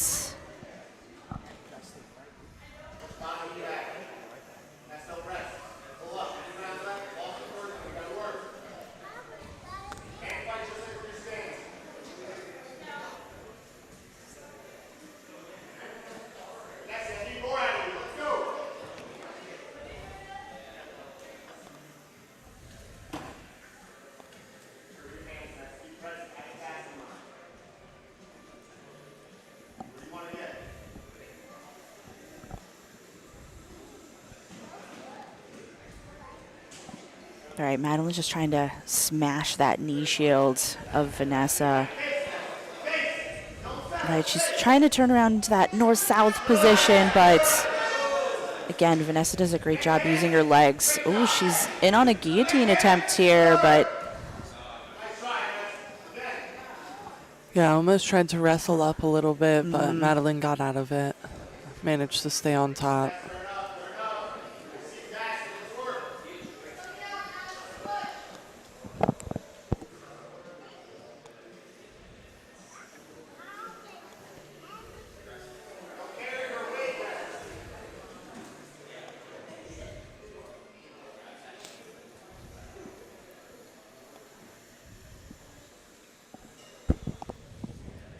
Yeah, Madeline's doing a really good job just making her carry her weight on the bottom there. she just still hasn't figured out the conundrum of Vanessa's legs, though, and her getting knee past shields. the knee shields. So she does a great job of using the pressure, especially with the upper body, but it's just getting past the legs.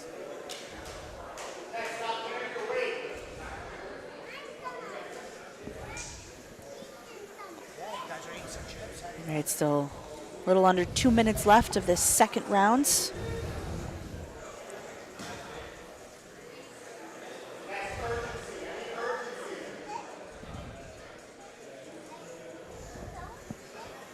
Yeah, Ness's corner is asking for some urgency, which if the first round went to Meline, even with Ness's nice armbar attempt, I think this round is definitely heading in that direction also. Yeah, because I think we're just seeing it's just a lot of aggressive guard passing attempts by Meline, and Vanessa more just trying to retain her guard, but we haven't really seen any real sweep attempts or anything yet from the bottom.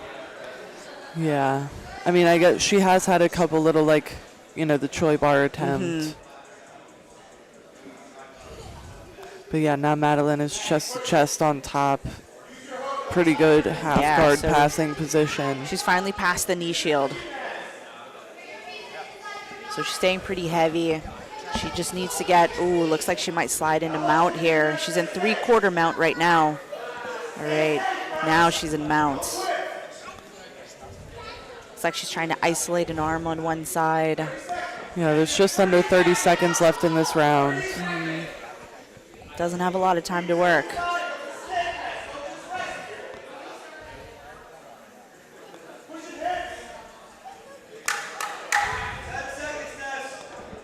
All right, looks like Vanessa, she's just trying to keep her elbows in tight. She just doesn't want to give up any type of submission attempt with just short time. So end of round 2 ends with Meline in mount. All right, judges already have their scores in. All 3 judges scored at 10-9 for Meline. We have all 3 judges, 10-9 Meline. All right, so going into the 3rd round, we have 2 judges scoring it Meline 2018. One judge has it 19-19.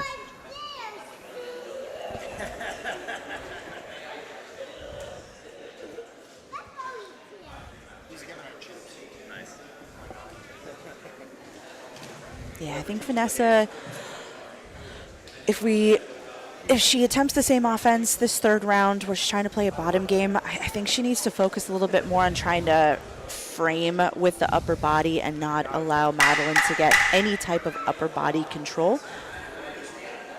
Because she needs to be able to create just a little bit of space, whether she wants to roll underneath for a leg or how she was trying to enter with a choi bar.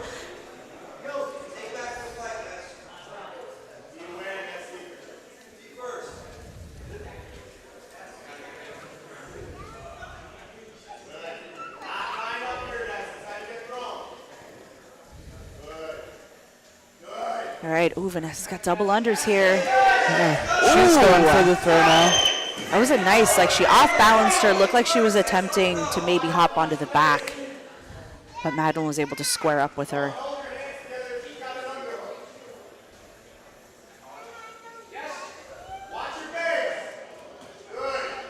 All right, ooh, nice trip there by Meline off of that body lock. All right, so Madeline's already in a passing position into side control here. I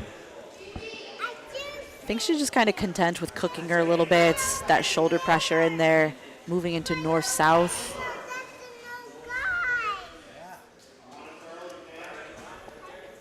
All right, we're gonna get a restart back to the center here.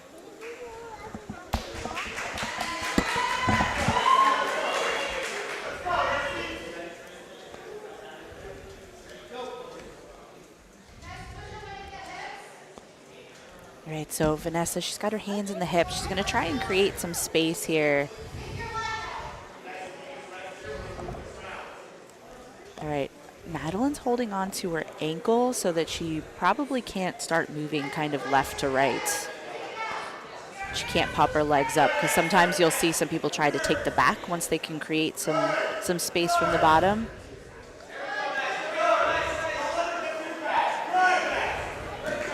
All right. Nice roll through by Vanessa here. All right, looks like Madeline's going to get the pass again here to north-south.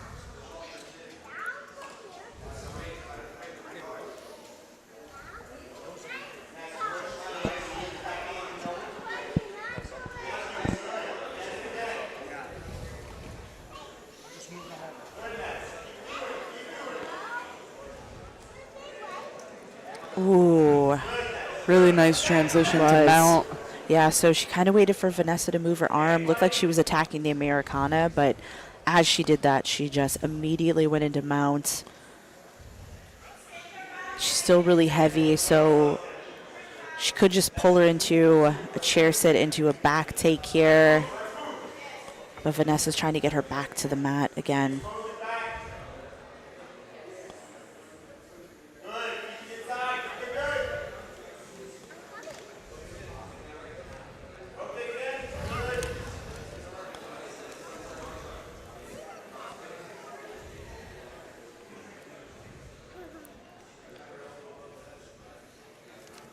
Yeah, Vanessa was trying to control Madeline's wrist a little bit there.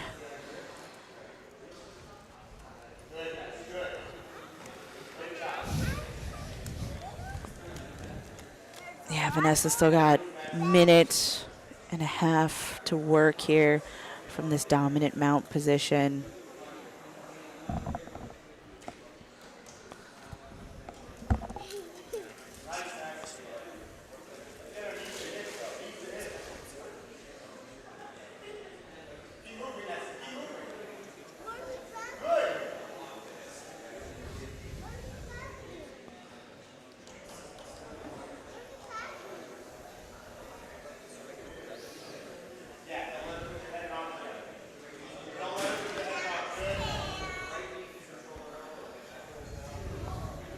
Yeah, Villa's just trying to stay just smothering on top. She doesn't want to give up any type of top control here.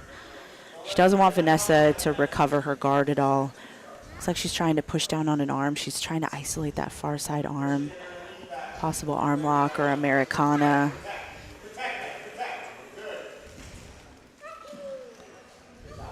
Yeah, Madeline has really good control this whole round so far.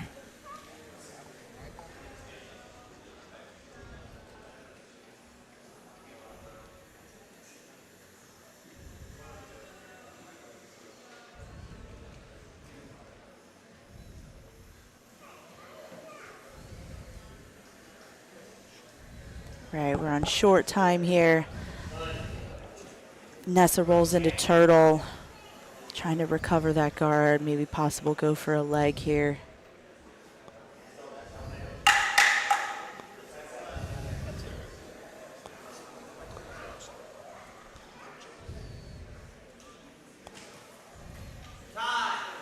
Right. End of the third round. No surprise. All the judges scored it 10-9 for Madeline Avila that third round. 29-28, 30-27, 30-27, all for the winner, Madeline Avila. All right, your winner, Madeline Avila, by decision.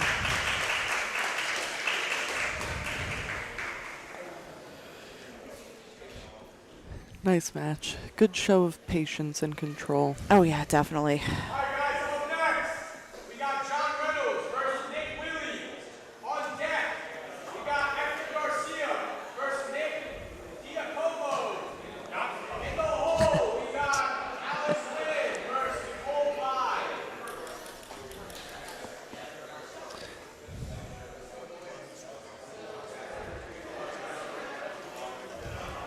All right, so up next we have the match we skipped over earlier. So we got Jack Reynolds. You see it on there, it says John Reynolds, but he goes by Jack. So Jack is in the green vault fight kit, and then you got Willie from Sharpshooters. He is in the singlets, rocking the beautiful bikini singlets. It actually pains me a little bit to look at now because I'm Nick in his singlets. He has competed in some wild ones before. So we got, man, and we just saw the backside of that singlet. That is interesting choice. Yeah, I'm disturbed. That is one confident man to wear that.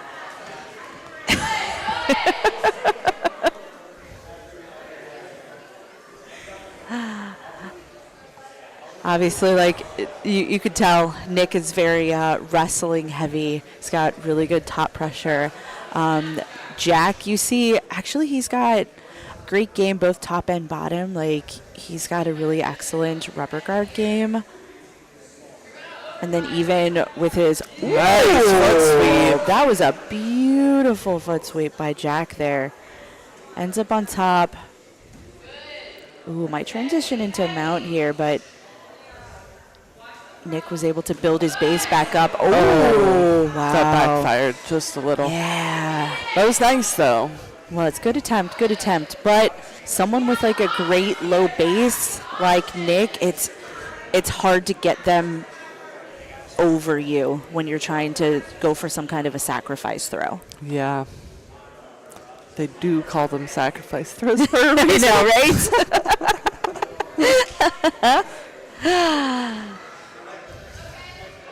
He's got that underhook, though. Yeah, Like he wants to come up to dogfight or something.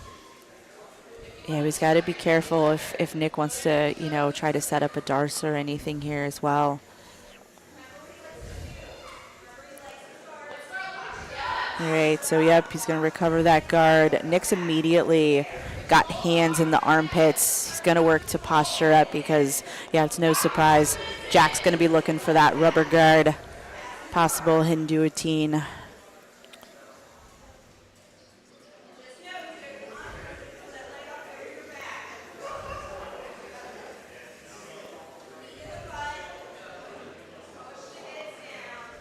All right, so got Jack opened up that guard, transitions into that like modified De La Riva guard.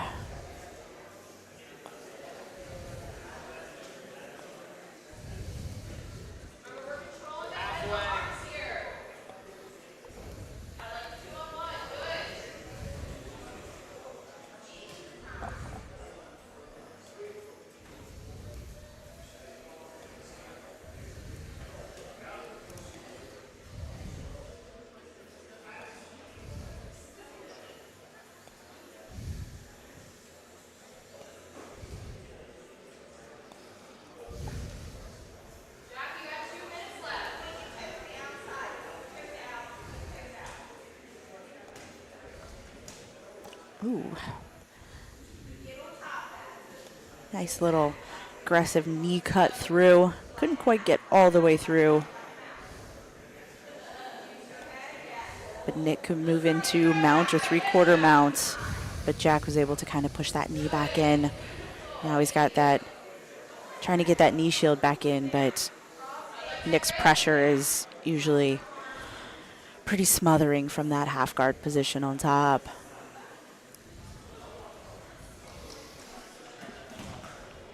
Ooh, Nick's on the head. Ooh, but looks like Jack might be going for a Von Flue here from that half guard. He's trying to get that shoulder pressure in his neck while Nick still has that guillotine.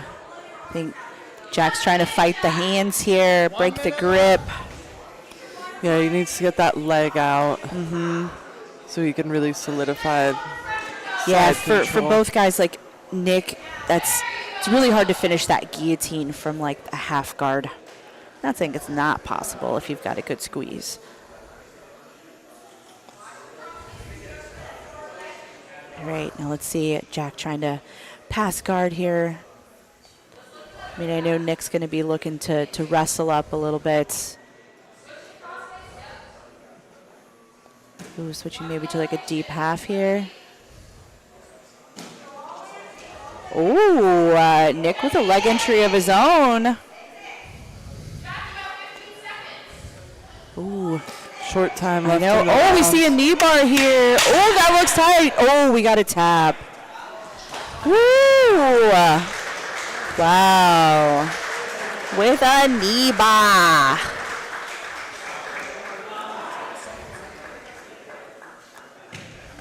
Oh. All right, your winner, Nick Willie by knee bar. And man, that singlet. That singlet. Yeah, Jack still wins outfit choice as far as I'm concerned. Oh, man.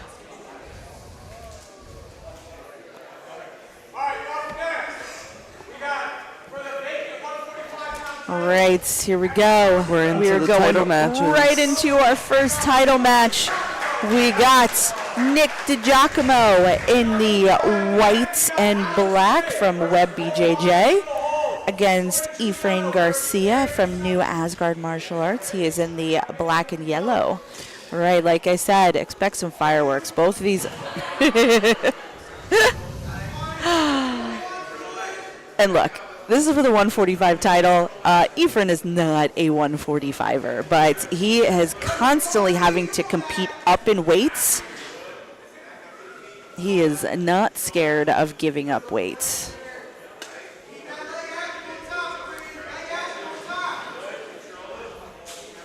Right. Ooh. Yeah, Ephraim loves playing that reverse close guard position. He has got many wins getting toe holds from that position, so it's no surprise that he went for that position. All right, but Nick Dejakamo, he's a submission hunter. He is constantly hunting for subs. He is not the type of grappler that gets into a position and just wants to hold. Both of these guys are lightning quick.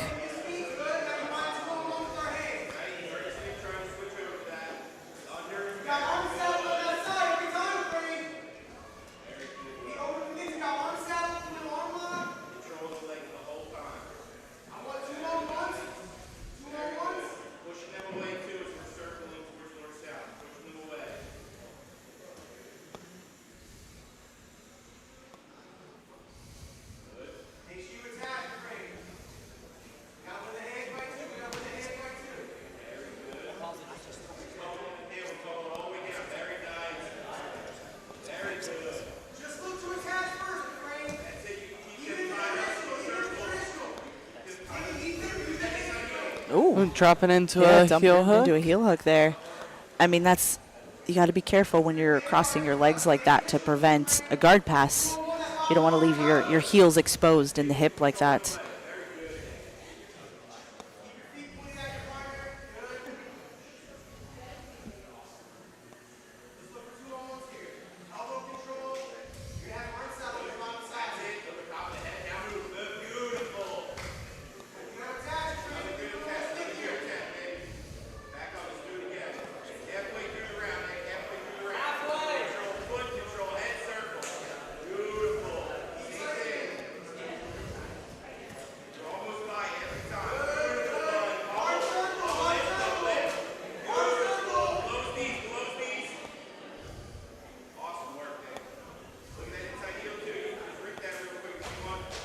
Oh, we got another almost heel hook attempt there.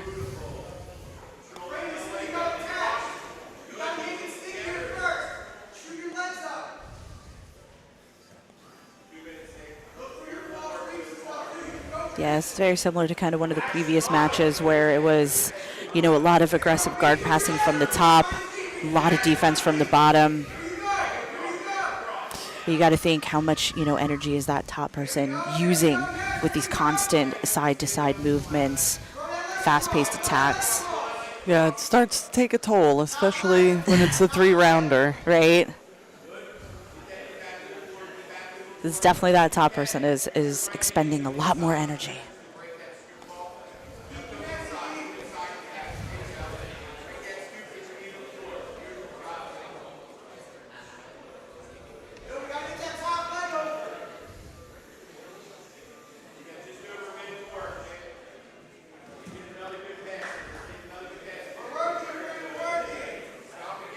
All right, with a minute left in this first round.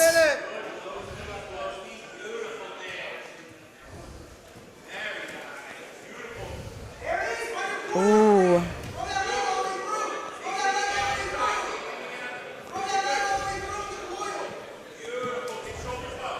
Oh, looks like man. Ooh. Oh, looks like we finally passed all of that for a pass. Oh, wow. Yeah, that was so much effort. This is why I'm not a top player. Oh, man. All right. Yeah, Nick's trying to take the back. Yeah. There we go. Oh, he's got that body triangle.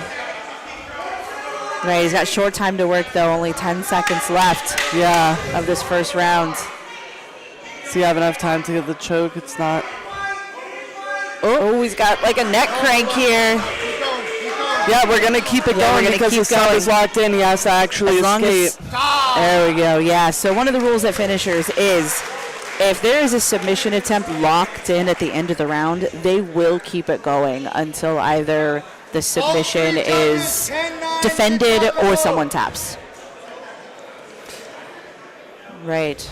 Yeah, he was still trying to squeeze that face. He was. I mean, that was That was a rough looking neck crank there at the end. But Yeah, I would have just leaned into the neck crank, to be honest. His Right? face was already turned pretty sideways. If you could put that chin past their own shoulder, Yeah. they're probably going to tap at that point. All right, so scores are in. All three judges score it 10-9. Nick Dejakamo, round one.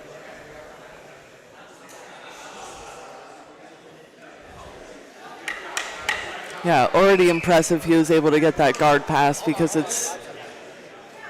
Efrain has a very scrambly guard. The one benefit of Yes. being a smaller grappler is it's harder to control them and hold them. Yeah, You know, it's especially- easier for them to find a little bit of space to move. Yeah. Yeah, because as you can see, Garcia, he uses his legs very well. He can sneak his feet and his knees back in when someone tries to pass the guard. Ooh. Nice.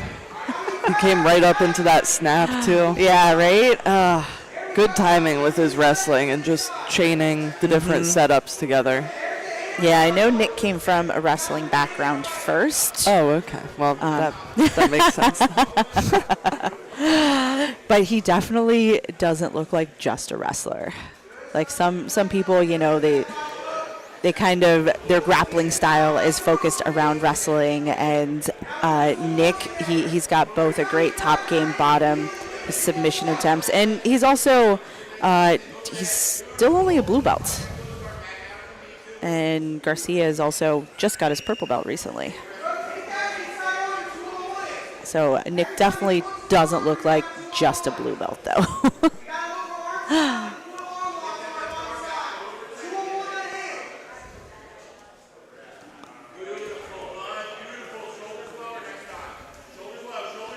All right. Ooh, Nice he forces passing once Garcia to again. turtle.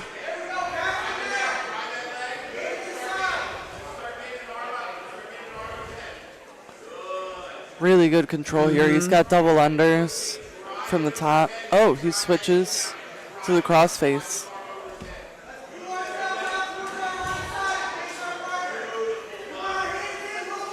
He's really trying to jack that far arm up. Yep, trying to move into mount or possible back take.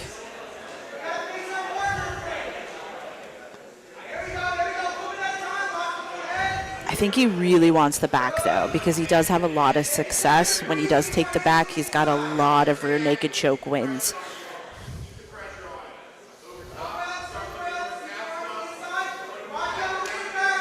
But yeah, and he did have that at the very end there in the first round, so. Ooh. Oh, wow. I mean, Nick immediately went to either a sweep, thinking about a possible leg lock from K-guard or an arm bar. Now we see Garcia back on the bottom again.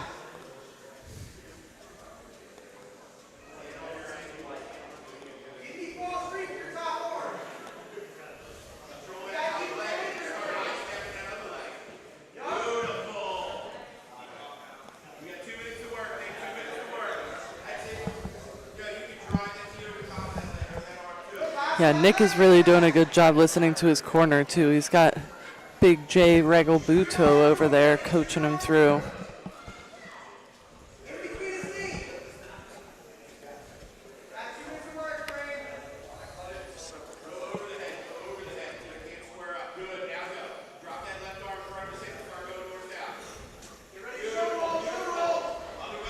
Oh, nice. Nick was able to just continue to follow. Yeah, he's great at changing directions back and forth, so he could stay just one step ahead of Efrain's guard retention. Yeah, it looks like he's trying to lock in. Oh! Anaconda. He's got the anaconda locked in. He's trying to get closer. He's trying Trapping to that arm with his leg. He's trying to follow the hips. On Oh! top. Yeah, that's got to be tight at this point. He's trying to lower his hips. I mean, Garcia does a great job getting back into turtle, so there's no more choke. Great defense from Garcia there. Way to stay calm, move the right direction.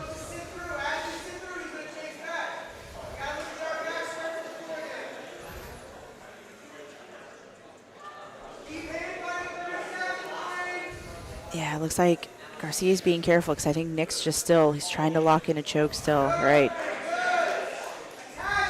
Nice guard recovery there. Short time left. We've got like 20 seconds in this round. Yeah. So now Dejakomo's in like this headquarters type position. A lot of different, you can pass from a lot of different directions from that guard passing.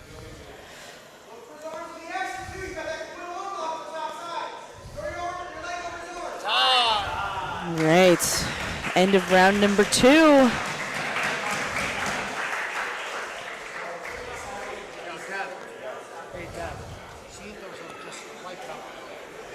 All right, judges' scores are in. 2 judges give it 10-9 to Dejakamo. 1 judge gives it 10-8 to Dejakamo. So going into round number 3, we got Dejakamo leading 2018 and 2017.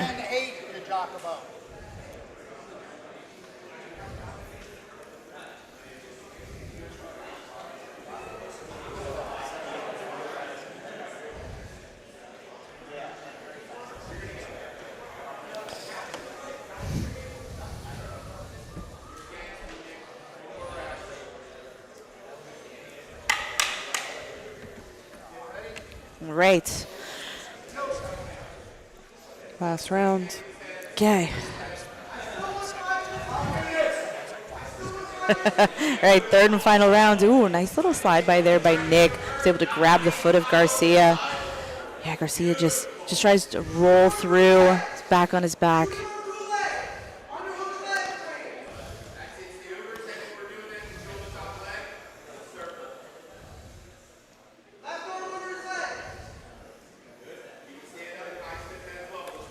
Yeah, this is the round to really sell out, especially for a title fight. Mm-hmm. He could be like Eli and manage to get a sub in the last round. You never know. Right? Like, you never know. Because especially, I mean, like we've said plenty of times today, cardio is a factor, you know. If you've gone really hard the first 2 rounds, even if you slow up a tiny little bit that third round, your opponent could take advantage of that. Ooh.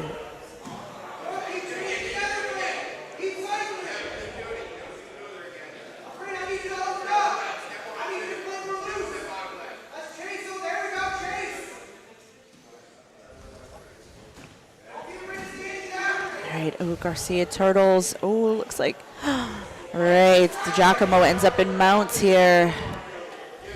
It's just so impressive to watch Dejakamo, how he follows and stays close with someone who's trying to roll out of positions, and then he still ends up in some kind of a dominant position off of it. So he doesn't give them an inch to breathe, essentially.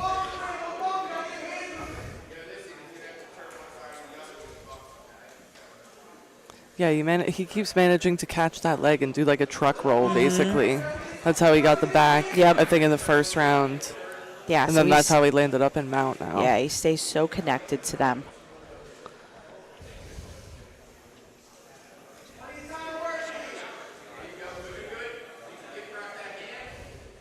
All right, yeah, it looks like he's going for a gift trap with Garcia's arm over the top. So I think maybe, again, I think he's trying to still hunt for the back.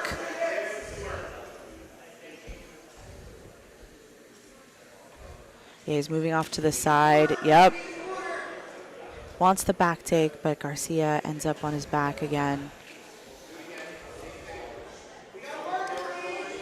Yeah, Dejakamo abandons that mount position.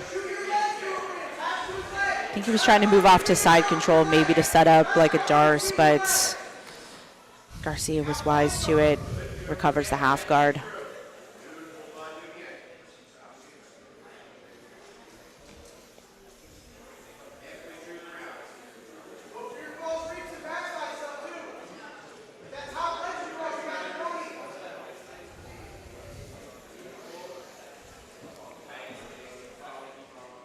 Oh, looks like he's almost got the hips cleared. He's got control of the legs. Oh, but Garcia was able to get one leg free.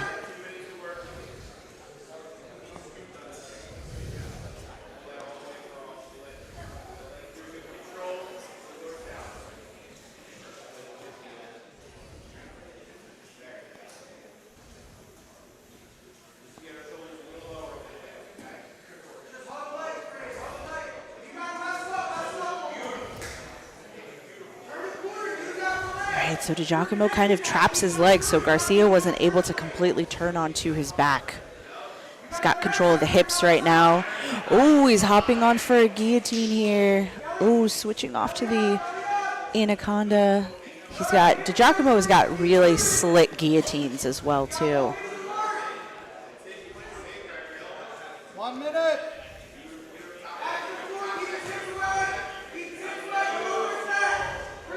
Yeah, he's got that anaconda locked in here. He's trying to follow the hips, maybe try to get to a mounted anaconda.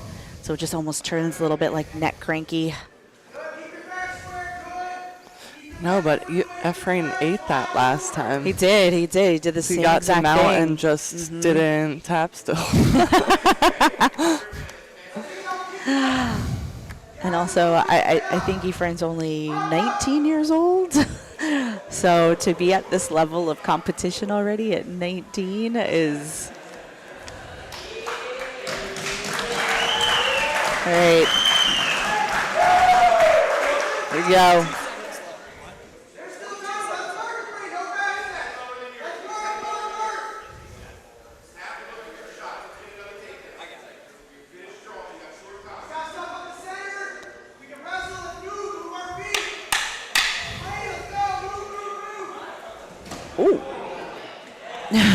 He's really trying to cut, clearly, and it's not working out for him. All right. Woo!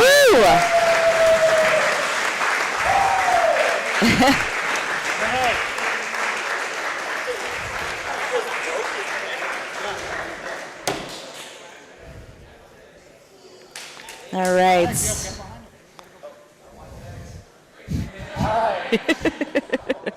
Judges score 30-26, 30-26, 30-26 for your winner. And 145-pound champion, Nick Dejakamo. All right, Nick Dejakamo is your new 145-pound title champ here at Finishers by judge's decision.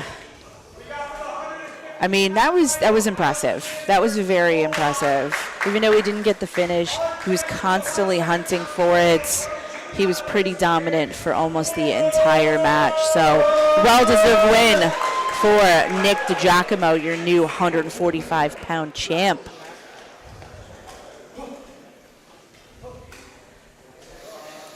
All right, next up, we have our 115-pound women's title.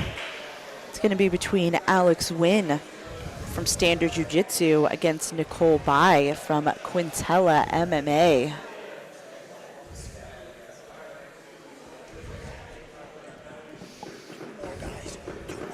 Two more. It's still light out.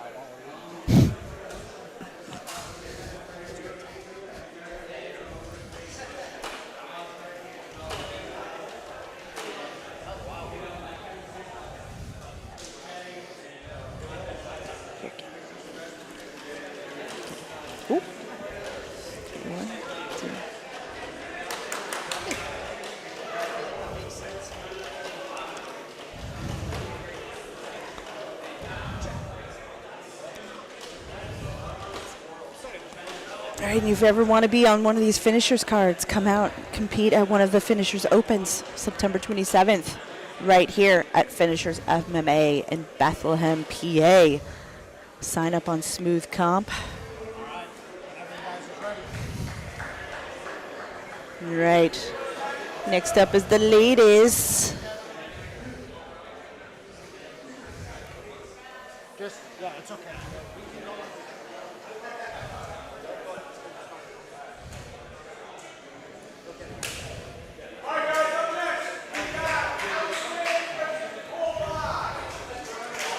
All right, so Alex Wynn in the solid black long sleeve rash guard. Nicole Bai is in the Quintella MMA long sleeve rash guard, the black and green and gray. All right, so Alex elects to sit immediately. All right, looks like she's probably trying to get a better connection before she sits. All right, Nicole goes right into like a half guard. Nicole's Right. Ooh, it's a nice little back step there by Nicole. Right.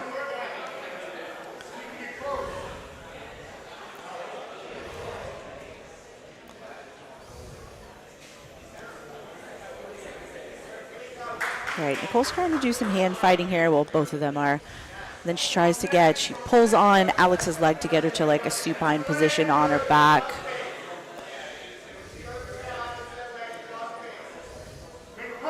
Ooh, Alex has got a nice bite on the leg here. She got the ankle. I don't know if she's going to try and just come up with it. I mean, right, Nicole's trying to lock up like guillotine. She's got the arm wrapped around the head. She does have a hook in that she could use to take her over with.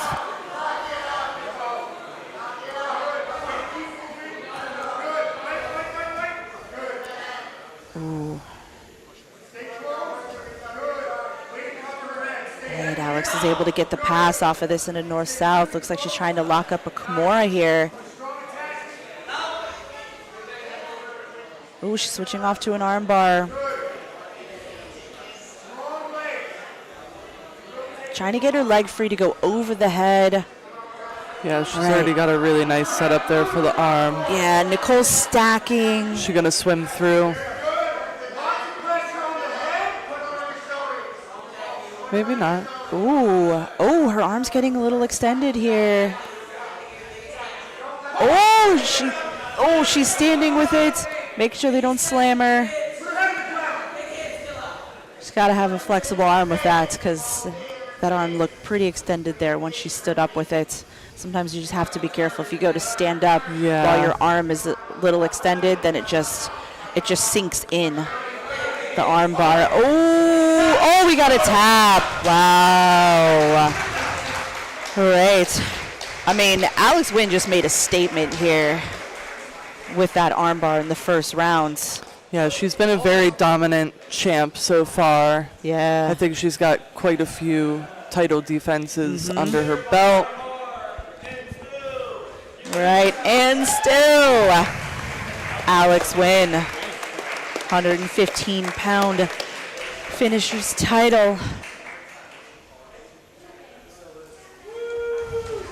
Right, very impressive win today.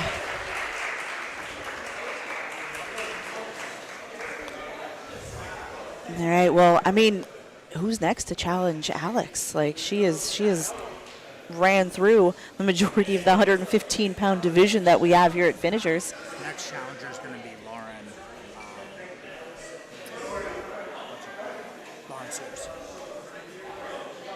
All right, well, we just got word that the next title challenger is going to be 10th Planet's own Lauren Sears. She is, you've probably seen her compete under multiple promotions. She competes all over the place. She was just at ADCC Nationals yesterday. I saw she got a gold medal out there. Yep. She's always super fun to watch. So that is going to be a crazy matchup. When we know a date, we will get that announced. But it looks like next 115-pound title is going to be Alex Wynn against Lauren Sears. All right, next up, we are going to have our main event. 170-pound title. It's Jordan Giuliano, who currently has the title from 10th Planet Bethlehem, against Darren Yufi from Bergen County BJJ.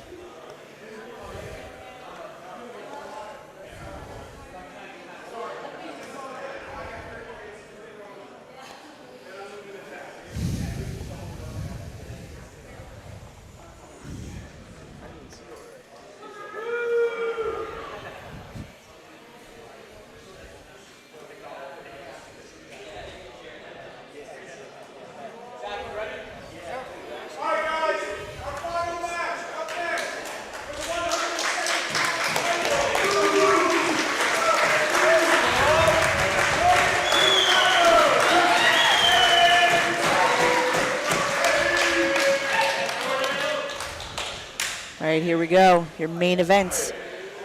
Current title holder is Jordan Giuliano. He is in the purple and black rash guard. against Darren Yusufi is in the black and white kits. Right, so Darren elects to sit. Jordan, even though he is a 10th Planet product, he does have a very extensive wrestling background. Yes, and he did not get that from us. I mean, he does have a USA Wrestling tattoo. You know, you got to be pretty into that lifestyle when you get that tattooed on you.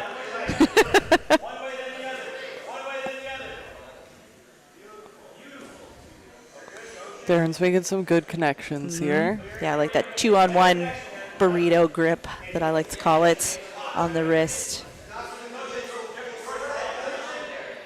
I like that little foot sweep attempt where you just try and kick your leg out behind their heel from the bottom there.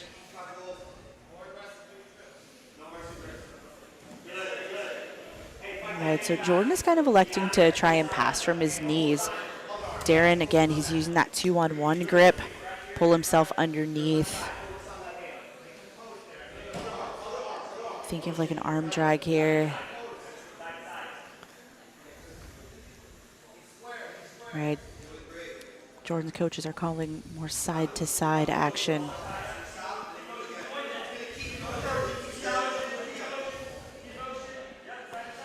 Right, yeah, it looks like Darren possibly going into like a K guard. He's using that wrist grip to try and pull himself underneath.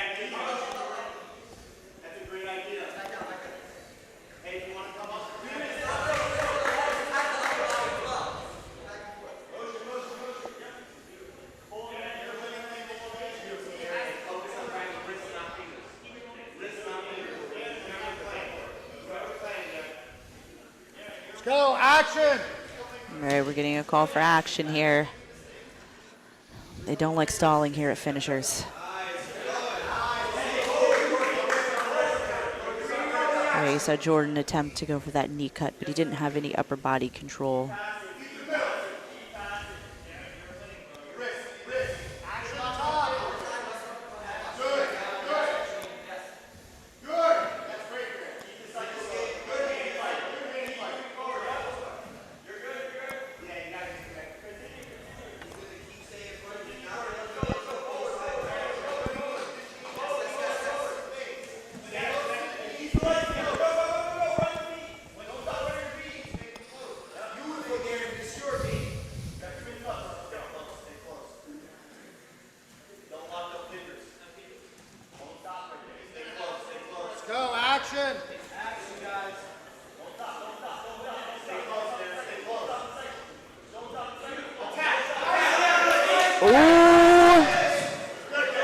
Darren had a nice little bite on the arm there, and it looked like, I love when they start to chain things together, because you know he was attacking the arm, but I feel like he really wanted the leg instead. So once Jordan was able to pull out the arm, he was thinking about going to the leg there, but Jordan backed out immediately.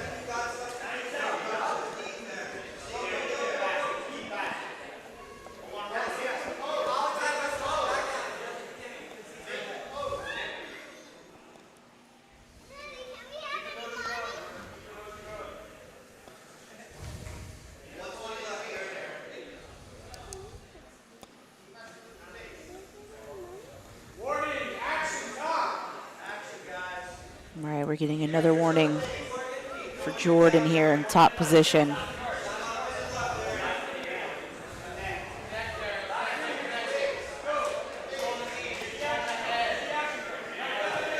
Ooh, nice little arm drag there by Darren.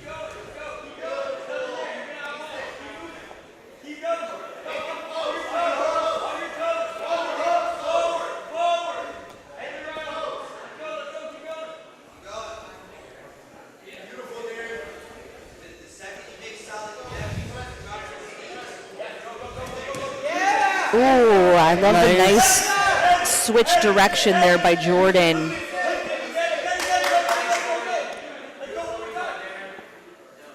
Couldn't quite capitalize on it though.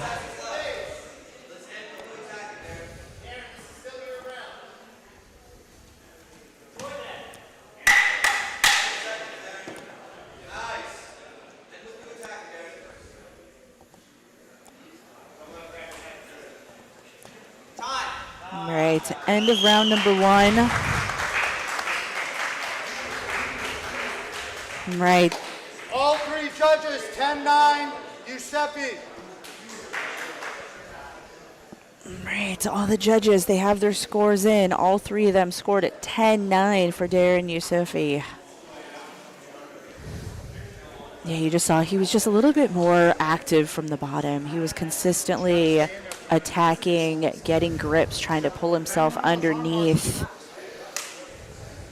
Saw Jordan was just a little too hesitant from the top, you know, and we saw this in earlier matches. When you're trying to pass from the knees, it does kind of stifle a little bit of your offense.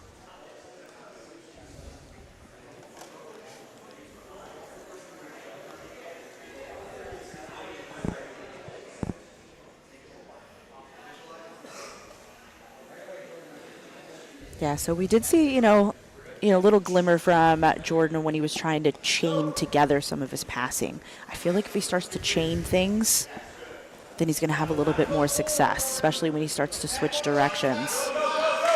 Yeah.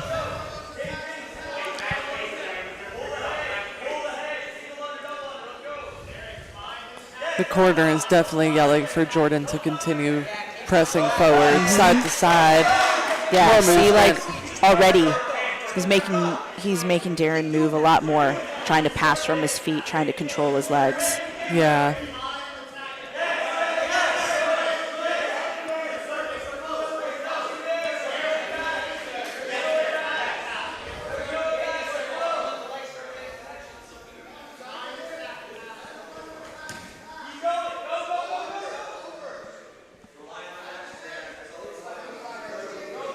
Yeah, Jordan's coaches are just calling for forward, keep going.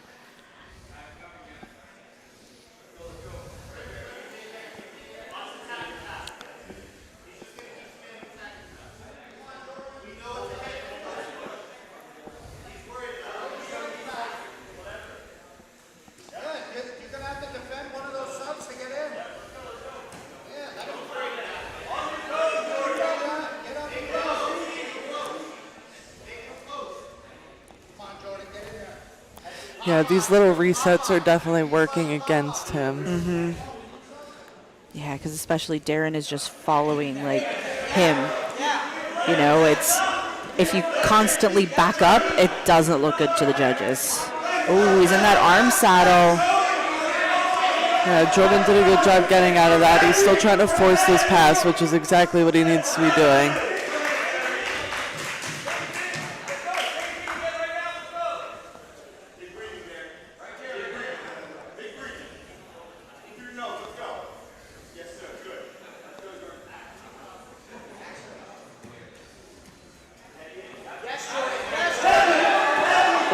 Got to get that head a little bit lower, but Darren does a great job of pulling that knee down, preventing that pass of Jordan.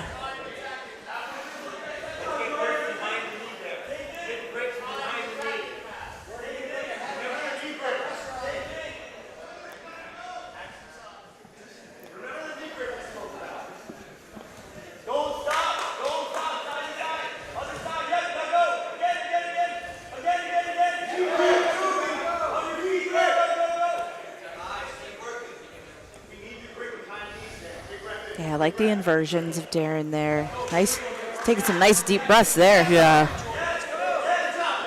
I'm sure this guard retention is fatiguing to him, too. Yeah. You got to string together some passes.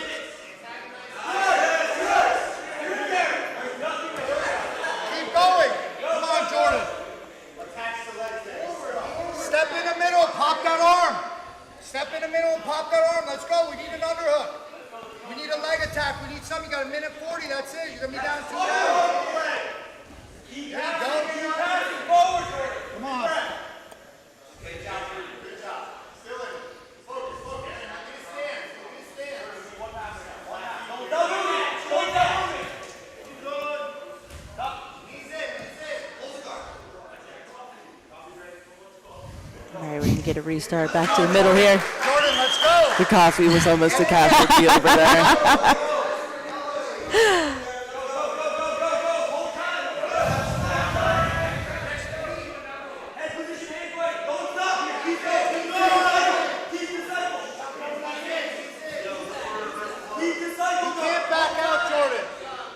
back out. 1 minute. Yeah, Jordan's coaches are just telling him he can't back out. He's definitely giving him a little too much respect.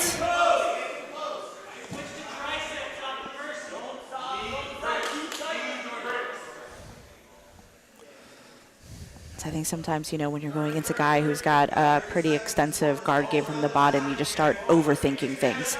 You know, they think, like, if I don't have the pass, if I leave my arm out there a little too long, he's going to hop on it. Yeah.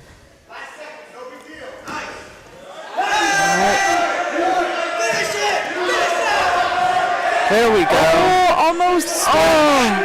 All right. He forces Darren into turtle. Darren rolls to his back. That was so definitely the best attempt yet as far as that was concerned. Now Darren's trying to enter a K-guard here. Short time. He's under the leg. All right. Woo. All right, end of the second round. I mean, looks like most of the action just happened in the last, like, 15 seconds of that match, of that round. Yeah. So we'll see. All right, we got a tie on the judges' score. Ooh. All three judges got it 19-19. All right, so end of the second round. I think that last ditch effort of trying to pass the guard just won Jordan that round. All three judges give it 10-9, Jordan Giuliano. So it is tied 19-19 going into this third and final round. Pressure's on now. It is, right? Whoever wins this third round takes it. All right.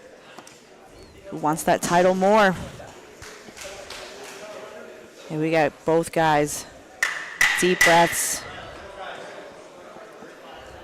I know, I almost wish I could talk to Jordan right now. It's nerve-wracking when you have your own teammates are out there, and it's like, I feel more nervous when I'm coaching or it's my teammates than it's myself competing.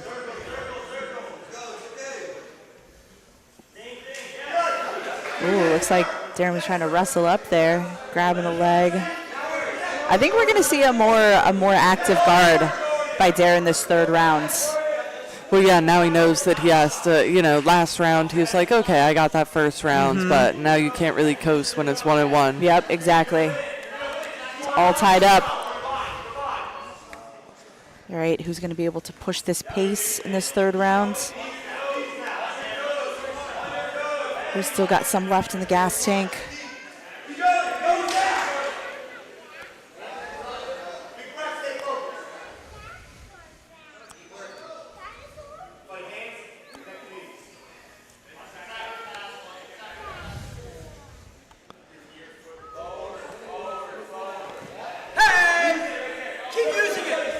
All right. Oh. Keep going. It's got to get heavy when he gets to that north-south.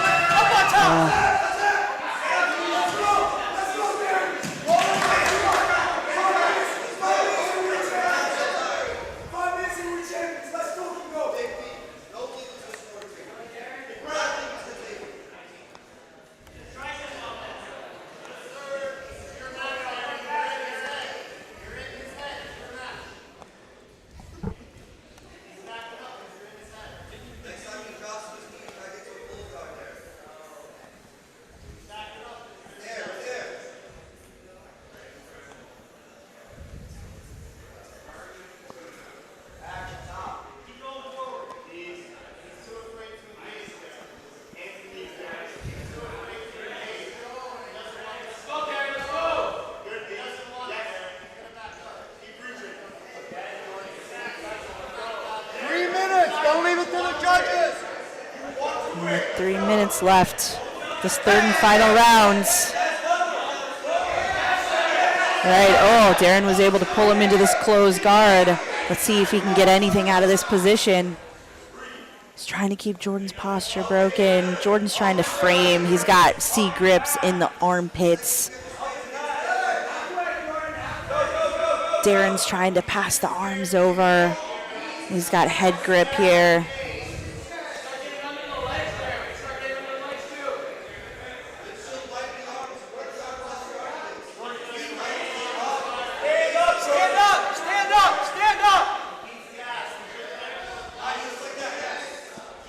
Yeah, the corner wants Jordan to stand up to break that close guard. Yeah, you don't, especially if the judges are going to look at, you know, close guard being a more dominant position. You don't want to be stuck here for too long. All right. Ooh, Jordan gets one leg up, but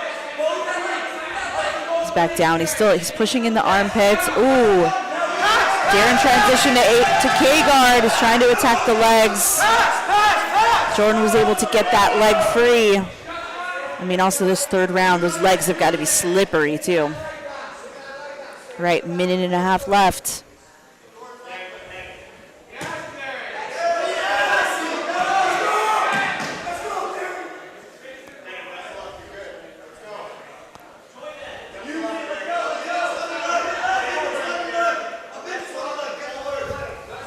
Come on, Jordan, you need something.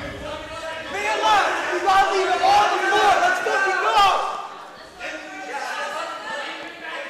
All right, we got about a minute left. I mean, Pop that arm, Jordan. with only a short amount of time left, you gotta empty the gas tank, give everything you got, because it's still a close Drop one. back on the leg on him.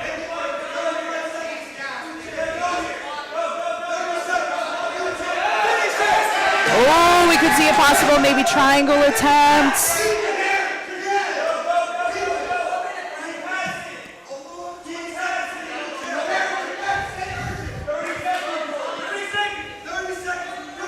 Thirty seconds left.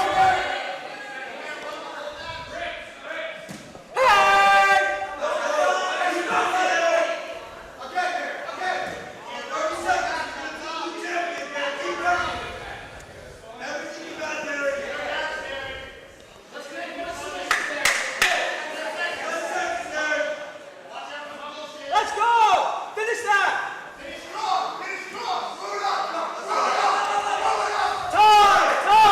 Ooh, all right.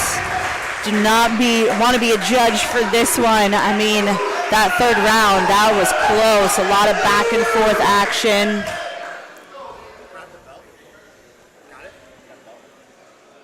All right, we got a split decision. Judge 1 scored at 29-28, Yufi. Judge 2, 29-28, Giuliano. And Judge 3, for your winner, 29-28, and new. All right. We got a new 170 pounds finishers title holder, Darren Yufi, by split decision.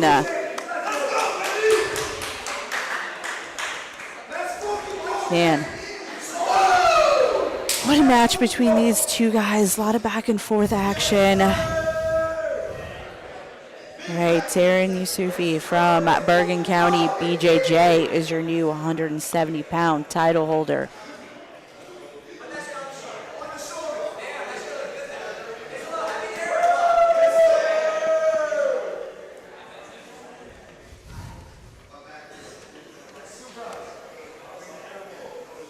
All right, so finishers crown, 2 new title holders today. One was able to retain their belts.